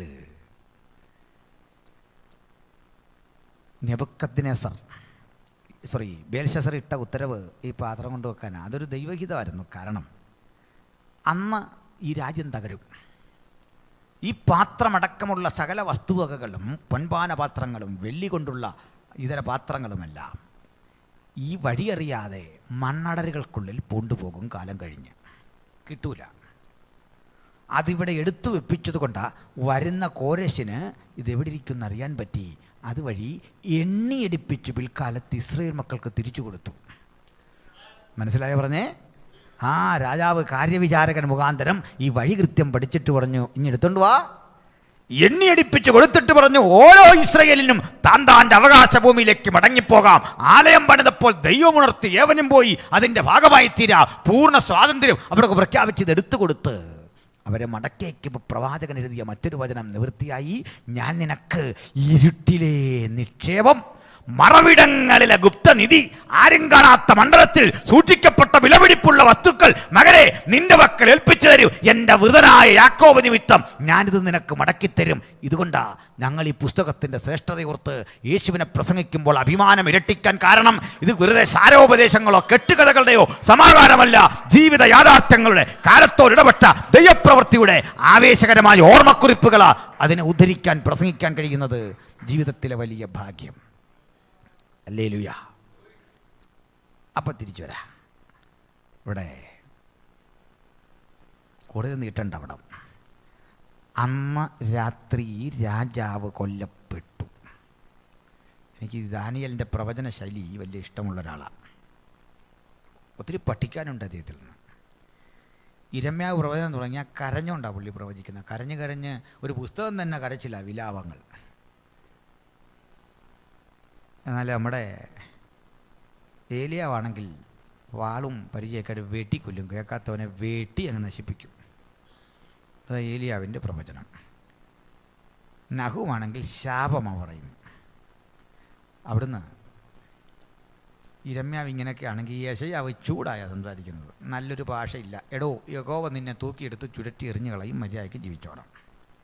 ആരാധനയ്ക്ക് പോകാത്തനെ നോക്കിയിട്ട് പറഞ്ഞു, കഴുതേക്കാൾ നിൻ്റെ നിലവാരം അതപ്പതിച്ചു കൊല്ലടാ കൊച്ചേ. കാളതെൻ്റെ ഉടയവനെ, കഴുത എൻ്റെ യജമാൻ്റെ പുൽത്തൊട്ടി എറിയുന്നു. നിന്നെക്കുറിച്ച് പറഞ്ഞിട്ട് കാര്യമില്ല. പക്ഷേ ഒരു മാന്യനായ പ്രവാചകൻ, മറ്റാരും മാന്യരല്ലെന്നല്ല, ശൈലി കൊണ്ട് പറഞ്ഞ പുള്ളി എത്ര ചൂടായ കാര്യം പറഞ്ഞ മുമ്പ് പറയും, രാജാവേ ദീർഘായുസായിരിക്കട്ടെ. പക്ഷെ ചെവിച്ചെന്ന് പറയുന്നല്ലോ പറയും, പക്ഷെ ഒരു 7 കൊല്ലം പുല്ല് തിന്നും, പേടിക്കാനൊന്നുമില്ല, അങ്ങ് മാറും. 7 കൊല്ലത്തെ കാര്യമല്ല ഉള്ളൂ. കൊല്ലാൻ വരുന്നതിനോട് പെട്ടെന്ന് ശൈലി അങ്ങ് മാറ്റിക്കളയും. തിരുമനസ്സൊരു വലിയ പുള്ളിയാ, തിരുമനസ്സിനെപ്പോലൊരു രാജാവുണ്ടോ? തങ്കം കൊണ്ടുള്ളതല്ല തിരുമനസ്സാ, തിരുമനസ് എല്ലാം പറഞ്ഞിട്ട് പറയുക. പക്ഷേ ഒരു 7 കൊല്ലം പുല്ല് തിന്നും, അത് നല്ലതാ രാജാവേ, പോട്ടെ. പിന്നെ തിരുമേനിയുടെ ബുദ്ധി മടങ്ങി വരും, കുഴപ്പമുള്ള കാര്യമല്ല. 7 കൊല്ലം മൃഗങ്ങളുടെ കൂടെയാണ് തിരുമേനിയുടെ വാസം. അതൊക്കെ ഞാൻ ആ ഭാഗം വരുമ്പോൾ പറഞ്ഞുതരാം, പറയേണ്ടതാണ്, അങ്ങോട്ട് വരാം. അപ്പോൾ നമുക്ക് അടുത്തിലേക്ക് വരാം. അന്ന് പ്രവചിച്ചപ്പോൾ ഈ വാക്യം അവിടെ കാണുന്നില്ല, പക്ഷേ പുള്ള സ്ഥിര ശൈലിയല്ലേ. അങ്ങനെ പറഞ്ഞു, പാടൂ എന്നൊക്കെ പറഞ്ഞപ്പോഴും പ്രവചനം തുടങ്ങുന്നതിന് മുമ്പ് പറയുകയാണ്, തിരുമനസ് ദീർഘായുസായിരിക്കട്ടെ. പക്ഷെ വചനം തിരുന്ന് പറയുക, അന്ന് രാത്രി രാജാവ് കൊല്ലപ്പെട്ടു. അപ്പോൾ ദാനിയേൽ ഇങ്ങനെ ഒരാളെക്കുറിച്ച് പറഞ്ഞാൽ സൂക്ഷിക്കണം, അന്ന് അവൻ്റെ കാര്യം പോക്കാണ്. അതുകൊണ്ടാണ് ദാനിയേലിനെ വിളിക്കുക ഉത്കൃഷ്ട മാനസൻ. യെശയ്യാവ് ക്രൂരമായി കൊല്ലപ്പെട്ടു, യിരെമ്യാവ് കുണ്ടറയിൽ അടക്കപ്പെട്ടു. ഇവരൊക്കെ ഭീതിജനകമായ അന്തരീക്ഷത്തിലാണ് ജീവിതത്തിൻ്റെ അവസാന ഘട്ടം. നല്ല മരണം കിട്ടിയ അപൂർവം പ്രവാചകരേ ഉള്ളൂ. അതിലൊരാൾ എലീശയാണ്, മറ്റൊരാൾ ഈ ദാനിയേലാണ്. സ്വാഭാവിക മരണം. അപ്പോൾ വാക്ക് കുറേ സൂക്ഷിക്കുക, കുറേയൊക്കെ മര്യാദയ്ക്ക് ജീവിക്കാം എന്ന് മനസ്സിലായില്ലേ. പ്രവചനത്തിൻ്റെ കാഠിന്യമല്ല, ആ സമീപനത്തിൽ നമ്മൾ കാണിക്കേണ്ട ഒരു മര്യാദയില്ലേ വേണ്ടേ. ചിലർ പരസ്യവും നടത്തി കഴിഞ്ഞാൽ പിന്നെ ആ വഴി വേറെ ആർക്കും പോകണ്ട. എന്തോരവസ്ഥയാണ്. ഏത് കാര്യവും പറയാം, നമുക്ക് ആശയപരമായി എതിരെയാകാവൂ, ഈ വ്യക്തിവിരോധം പാടില്ല. അതാണ് വേണ്ടത്. സംവാദങ്ങളാകാം, ചർച്ചകളാകാം, മറുപക്ഷത്തിരിക്കുന്ന ആളിനോട് ആദരവ് പുലർത്തി വേണം നമ്മൾ സംസാരിക്കാൻ. അപ്പോൾ അതൊക്കെ ഇന്ന് ആൾക്കിടയിൽ നഷ്ടമാകാണ്, പോട്ടെ. അപ്പോൾ ദാനിയേൽ നമുക്ക് നല്ലൊരു ക്യാരക്ടറാണ്, നമുക്ക് ഫോളോ ചെയ്യാൻ പറ്റിയ നല്ലൊരു ക്യാരക്ടറാണ്. അത്രയും പറഞ്ഞോണം വിടുന്നു. അന്ന് രാത്രി രാജാവ് കൊല്ലപ്പെട്ടു, രാജ്യം തകർന്നു. ഈ തകർന്നു കിടക്കുന്ന രാജ്യത്തെക്കുറിച്ചും യെശയ്യാവ് പ്രവചിച്ചു. അതെങ്ങനെ കിടക്കും അതുകൂടി പറഞ്ഞ് നമുക്ക് അവിടെ അങ്ങ് വിടാം. അല്ലേ ഈ ബാബിലോൺ ബാബിലോൺ എന്ന് പറഞ്ഞ് നമ്മളൊരു പരുവാകും. എന്താ പറയുന്നു? അപ്പോൾ ആ വാക്യം കൂടി ഒന്ന് വായിച്ചു പോകാം. ഈ തകർച്ച യെശയ്യാവ് തന്നെ പ്രവചിക്കുക. ഇതൊക്കെ 120 കൊല്ലം മുമ്പാണ്. ഈ തകർച്ചയ്ക്ക് 120 കൊല്ലം മുമ്പ് യെശയ്യാവ് പ്രവചിക്കുന്ന ഭാഗം വായിച്ചാട്ടെ. വായിക്കാം. യെശയ്യാ 13:19 മുതൽ. റെഫറൻസ് ഞാൻ പറഞ്ഞില്ലല്ലോ. യെശയ്യാ 13:19 മുതൽ വായിക്കാം. രാജ്യങ്ങളുടെ മഹത്വവും പിന്നെ കൽദയരുടെ പ്രശംസാലങ്കാരവുമായ ബാബേൽ ദൈവം സോദോമിനെയും ഗോമോറയെയും മറിച്ചു കളഞ്ഞതുപോലെ ആയിത്തീരും. സോദോം ഗൊമോറയെ മറിച്ചു കളഞ്ഞതുപോലെയാകും. ഞാൻ എൻ്റെ പ്രതാപം എല്ലാം പറഞ്ഞില്ല, അത്രയും ലോഡ് ഒറ്റയടിക്ക് അടിക്കണ്ടല്ലോ എന്ന് ഓർത്ത് നാളത്തേക്ക് ഒരു 10 മിനിറ്റ് കൂടെ കാണും ബാബിലോൺ, എങ്കിലേ അത് ശരിയാവുള്ളൂ. വായിച്ചു. അതിൽ ഒരു നാളും കുടിപ്പാർപ്പുണ്ടാകുകയില്ല. ഈ മഹത്തരമായ രാജ്യം നോക്കിയിട്ട് യെശയ്യാവ് പ്രവചിക്കുക, ഈ മഹാനഗരത്തിൽ ഇനി മുതൽ ഒരു നാളും കുടിപ്പാർപ്പുണ്ടാകയില്ല. പിന്നെ തലമുറയോളം അതിൽ ആരും വസിക്കുകയുമില്ല. അതൊന്നും വ്യാഖ്യാനിക്കണ്ടല്ലോ. അവിടെ ആളുവാർപ്പുണ്ടാകില്ല. തലമുറയോളം ഇവിടെ ഇനി ഒരുത്തനും വസിക്കില്ല. പിന്നെ അറബിക്കാരൻ അവിടെ കൂടാരമടിക്കയില്ല. ബാക്കി 20 അത് നോട്ട് ചെയ്ത് വെച്ചോ. ഞാൻ പേഴ്സണലി പറയാം. ഇതൊക്കെ നമുക്ക് ഈ ലൈവ് ചെയ്യുന്നുണ്ട്, പല പരിമിതികളുണ്ട്. ഒറ്റ വാക്കിൽ പറയാം, അറബിക്കാരൻ അവിടെ കൂടാരമടിക്കയില്ല. പിന്നെ ഇടയന്മാർ അവിടെ ആടുകളെ കിടത്തുകയുമില്ല. പിന്നെ മരുമൃഗങ്ങൾ അവിടെ കിടക്കും. എന്തെന്നാ? മരുമൃഗങ്ങൾ അവിടെ കിടക്കും. ഒരിക്കൽ അമ്മച്ചിയുടെ വായിച്ചിട്ട് ആത്മാവിലങ്ങ് സന്തോഷിച്ച് കൈയടിച്ചു. അപ്പോൾ ചോദിച്ചു, ഇതെന്താ അവിടെ വന്നപ്പോൾ ഈ സന്തോഷം? ഉടനെ പറയാം, ഈ വചനം ഞങ്ങളുടെ വീടിനെ കുറിച്ചാണ്. എന്താ കാര്യം? മരുമകൾ അവിടെ കിടക്കുന്നു. അപ്പോൾ ആരോ പറഞ്ഞു, അമ്മച്ചി അത് തെറ്റിപ്പോയതാ, മരുമകളല്ല പിന്നെങ്ങനെ? എന്നെ സംബന്ധിച്ചോളം എനിക്കിത് രണ്ടും ഒരുപോലെയാണ്. മരുമൃഗങ്ങൾ അവിടെ കിടക്കും. പിന്നെ അവരുടെ വീടുകളിൽ മൂങ്ങ നിറയും. ഈ ബേൽശസ്സറിൻ്റെ ഒക്കെ വീട്ടിൽ മൂങ്ങ നിറയും. പിന്നെ ഒട്ടകപ്പക്ഷികൾ അവിടെ പാർക്കും. ഒട്ടകപ്പക്ഷികൾ അവിടെ പാർക്കും. ഭൂതങ്ങൾ അവിടെ നൃത്തം ചെയ്യും. ഭൂതങ്ങൾ അവിടെ നൃത്തം ചെയ്യും. അവരുടെ അരമനകളിൽ ഭൂതം നൃത്തം ചെയ്യുന്ന വിധത്തിൽ ഭീകരത തളം കെട്ടിക്കിടക്കുന്ന ഇടമായി അവിടെ അവശേഷിക്കും. അവരുടെ അരമനകളിൽ ചെന്നായ്ക്കളും മനോഹര മന്ദിരങ്ങളിൽ കുറുനരികളും ഓലിയിടും. അതിൻ്റെ സമയം അടുത്തിരിക്കുന്നു. അതിൻ്റെ കാലം ദീർഘിച്ചു പോകുകയുമില്ല. ഇന്ന് ഇറാഖ് സന്ദർശിക്കുന്ന ടൂറിസ്റ്റുകൾക്കൊരു കാഴ്ച കാണാം. ഈ സിറ്റി ഓഫ് ബാബിലോണിൻ്റെ പുരാതന അവശിഷ്ടങ്ങൾ കിടക്കുന്ന ഇടത്തേക്ക് നാം നയിക്കപ്പെടും. അവിടെ ചെറിയ റെയിൽവേ സ്റ്റേഷൻ, വേണ്ടത്ര ആളുകളൊന്നുമില്ല, ഒരു സ്റ്റേഷൻ മാസ്റ്ററും 3-4 പോലീസുകാരും, ഒരു ദാരിദ്ര്യം പിടിച്ച റെയിൽവേ സ്റ്റേഷൻ. നമ്മളെ കൊണ്ടുപോകാൻ ഗൈഡ് കാത്തിരിക്കില്ലേ? നമ്മുടെ ചെന്ന ഒരു വണ്ടിയിൽ കയറി ട്രക്കിലാണ്. അവിടെ എഴുതിയിട്ടുണ്ട് സിറ്റി ഓഫ് ബാബിലോൺ. ട്രക്കിൽ കയറുമ്പോൾ അദ്ദേഹം ആദ്യം പറയും, നിങ്ങൾ ഷട്ടർ തുറക്കാൻ പാടില്ല, ഗ്ലാസ് വഴിയേ പുറത്തേക്ക് നോക്കാവൂ. അതെന്താ കാര്യം? അദ്ദേഹം പറയും, ഇവിടെ കുറുക്കൻ്റെ ശല്യം കൂടുതലാണ് മരുഭൂമിയിൽ. ഇവിടെ നരിച്ചീറുകളും കടവാതിലുകളും ധാരാളമുണ്ട്. ഇവിടെ മൂങ്ങകൾ ധാരാളമുണ്ട്. ഇവ നിങ്ങളുടെ സാധന സാമഗ്രികൾ നശിപ്പിക്കും. പറന്നു വന്ന് കയറും. വണ്ടി നിർത്തിയാൽ ഓടി വന്ന് കയറും. ബൈബിളിൽ എന്താ എഴുതിയേ? അവരുടെ അരമനകളിൽ ചെന്നായ്ക്കളും മനോഹര മന്ദിരങ്ങളിൽ കുറുനരികൾ ഓടിയിട്ടും ഒട്ടകപ്പക്ഷികളോടെ പാർക്കും. ഭൂതങ്ങൾ അവിടെ നൃത്തം ചെയ്യും. കുറേ അങ്ങോട്ട് പോവുക. ദാനിയേലിന് കിട്ട സിംഹക്കുഴിയുടെ അവശിഷ്ടം കിടപ്പുണ്ട്. ഭൂഗർഭ അറകളിൽ നിരവധി ഇടങ്ങളിൽ മനുഷ്യൻ്റെ പീഡന സ്ഥലങ്ങളുണ്ട്. അടിമകളെ പിടിപ്പിക്കാൻ അന്നുണ്ടാക്കി വെച്ച വിവിധ ഇടങ്ങളും കൊത്തളങ്ങളുമുണ്ട്, വിചാരണ സ്ഥലങ്ങളുമൊക്കെ ഉണ്ട്. തൻ്റെ മക്കൾക്ക് വേണ്ടി ഉണ്ടാക്കിയ തീച്ചൂളകളും സിംഹക്കുഴികളുമുണ്ട് അവിടെ. അതിൻ്റെ അവശിഷ്ടങ്ങളുണ്ട്. കാട് പിടിച്ച് കിടക്കുക. ഏതായാലും ഒരു 4 മണിയൊക്കെ ആകുമ്പോഴേക്കും യാത്ര തീർന്നു. പിന്നെ അങ്ങോട്ട് പ്രവേശനമില്ല.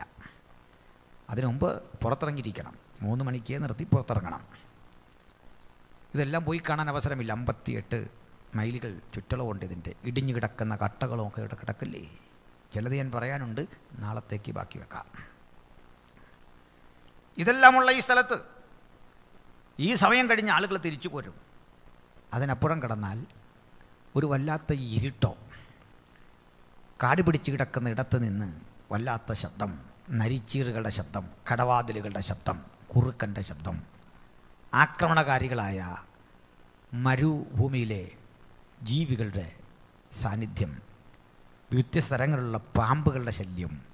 ഈ വല്ലാതെ കിടക്കുന്ന കിടപ്പിൽ നമ്മെ കൊണ്ട് ഗൈഡ് പുറത്ത് കിടക്കും. ഞാനിത് നമ്മുടെ നാട്ടിലെ പെരുമ്പാവൂരിൽ പബ്ലിക് സ്റ്റേഡിയത്തിൽ ഒരു 4 രാത്രി യോഗമുണ്ടായിരുന്നു. അതിൽ 2-ാം രാത്രി ഇത് പ്രസംഗിക്കുക, സുവിശേഷ യോഗമാണ്. ഈ പ്രസംഗം കഴിഞ്ഞപ്പോൾ ഒരു സ്നേഹിതനെ കാണാൻ വന്നു. അദ്ദേഹം ചോദിച്ചു, ഈ സ്ഥലത്തെക്കുറിച്ച് നൽകിയ ആ വിശദീകരണം ഒന്നുകൂടി എന്ന് പറയാമോ? എൻ്റെ ബൈബിൾ റെഫറൻസൊക്കെ. ഞാൻ റെഫറൻസ് കൊടുത്തു. അദ്ദേഹം പറഞ്ഞു, പാസ്റ്റർ, ഞാൻ താങ്കൾ പറഞ്ഞ ഈ സ്ഥലത്തൊക്കെ ജോലി ചെയ്തിട്ടുണ്ട്. ഇവിടമൊക്കെ അരിച്ചു പിറക്കാൻ ഒരവസരം കിട്ടി. അതിൻ്റെ കാരണം ഞാനിപ്പോൾ പറയുന്നില്ല. അത് ഈ ലൈവിൽ സംസാരിക്കാൻ കഴിയില്ല എന്നെ സംബന്ധിച്ചോളം. ആ സ്ഥലങ്ങളിലൊക്കെ ജോലി ചെയ്തു. ഒരു പ്രത്യേക ആക്ഷന് വേണ്ടി താൻ നിയോഗിക്കപ്പെട്ടതാണ്. എന്നാൽ ഒരു 3-3:30 ആകുമ്പോഴേക്കും ജോലി നിർത്തിവെച്ച് ഞങ്ങൾ പെട്ടെന്ന് പുറത്ത് കിടക്കണം. കാരണം ചോദിച്ചപ്പോൾ പറഞ്ഞത്, ആ സമയം കഴിയുമ്പോഴേക്കും മനുഷ്യൻ തളരും, ഒരു ക്ഷീണം, എല്ലാത്തിലുപരി ഈ കാട് നമുക്ക് വല്ലാതെ എതിരായിത്തീരുന്നു. പക്ഷെ അന്നെനിക്കതിൻ്റെ അർത്ഥം പിടികിട്ടിയില്ല. പക്ഷെ ഇന്നെനിക്ക് മനസ്സിലാക്കുന്നു, ഞാൻ വായിച്ച ബൈബിളിൻ്റെ ശ്രേഷ്ഠത എത്ര വലുതാണ്. 1000 ആണ്ടുകൾക്കപ്പുറത്ത് പറയല്ലേ, ഒരു നാളും അവിടെ കുടിപ്പാർപ്പുണ്ടാകയില്ല. ഭൂതങ്ങൾ അവിടെ നൃത്തം ചെയ്യും. ആ തകർന്നടിഞ്ഞ ശൂന്യാവശിഷ്ടങ്ങളെ നോക്കി ആ കെട്ടിടം നിലനിൽക്കുന്ന കാലത്തെ പ്രവചിക്കാൻ യെശയ്യാവ് ധൈര്യം കാട്ടി. ഹല്ലേലൂയ. ഒരിക്കലും പണിയാനാവാതെ അത് തകർന്നു കിടക്കുന്ന കാഴ്ചയാണ് ഇന്ന് കാണുന്നത്. അവിടം വീണ്ടും പുതുക്കി പണിയാൻ 250 വിദഗ്ധരായ എൻജിനീയേഴ്സിൻ്റെ സഹായത്തോടു കൂടി 80കളിൽ ശ്രമം നടത്തി അവിടുത്തെ ഭരണകൂടം. ആ ശ്രമം പാളി. കാരണം വേണ്ട എല്ലാ സന്നാഹങ്ങളുമുണ്ട്. 3 മലയാളികളായ എൻജിനീയേഴ്സ് അടക്കം 250 പേര്. പെട്രോ ഡോളറിൻ്റെ ആസ്തി, അമേരിക്കൻ പിന്തുണ അന്നുണ്ട് ആ രാഷ്ട്രത്തിന്. എല്ലാം ഉണ്ടായിട്ടും പറ്റിയില്ല. എല്ലാം അനുകൂലമായിട്ടും ഒരു ഘടകം എതിരായി. അത് വാക്യം 20 അറബിക്കാരൻ അവിടെ കൂടാരമടിക്കുകയില്ല. ബാബിലോൺ തകർന്നു. ആ കിടപ്പിൽ ഞാൻ പ്രസംഗിക്കുന്ന രാത്രി വരെ അത് പുനർനിർമ്മിച്ചിട്ടേയില്ല. അപ്പോഴാണ് നമുക്കൊരു പ്രശ്നം. നമ്മുടെ ക്ലാസ് തുടങ്ങിയപ്പോൾ ഒരു വാക്യം വായിച്ചു. ഇന്ന് വന്നവർക്ക് വേണ്ടി ഒന്നുകൂടെ വായിച്ചേ. 18:21 വെളിപ്പാട് പുസ്തകം. വെളിപ്പാട് 18:21 വായിക്കാം.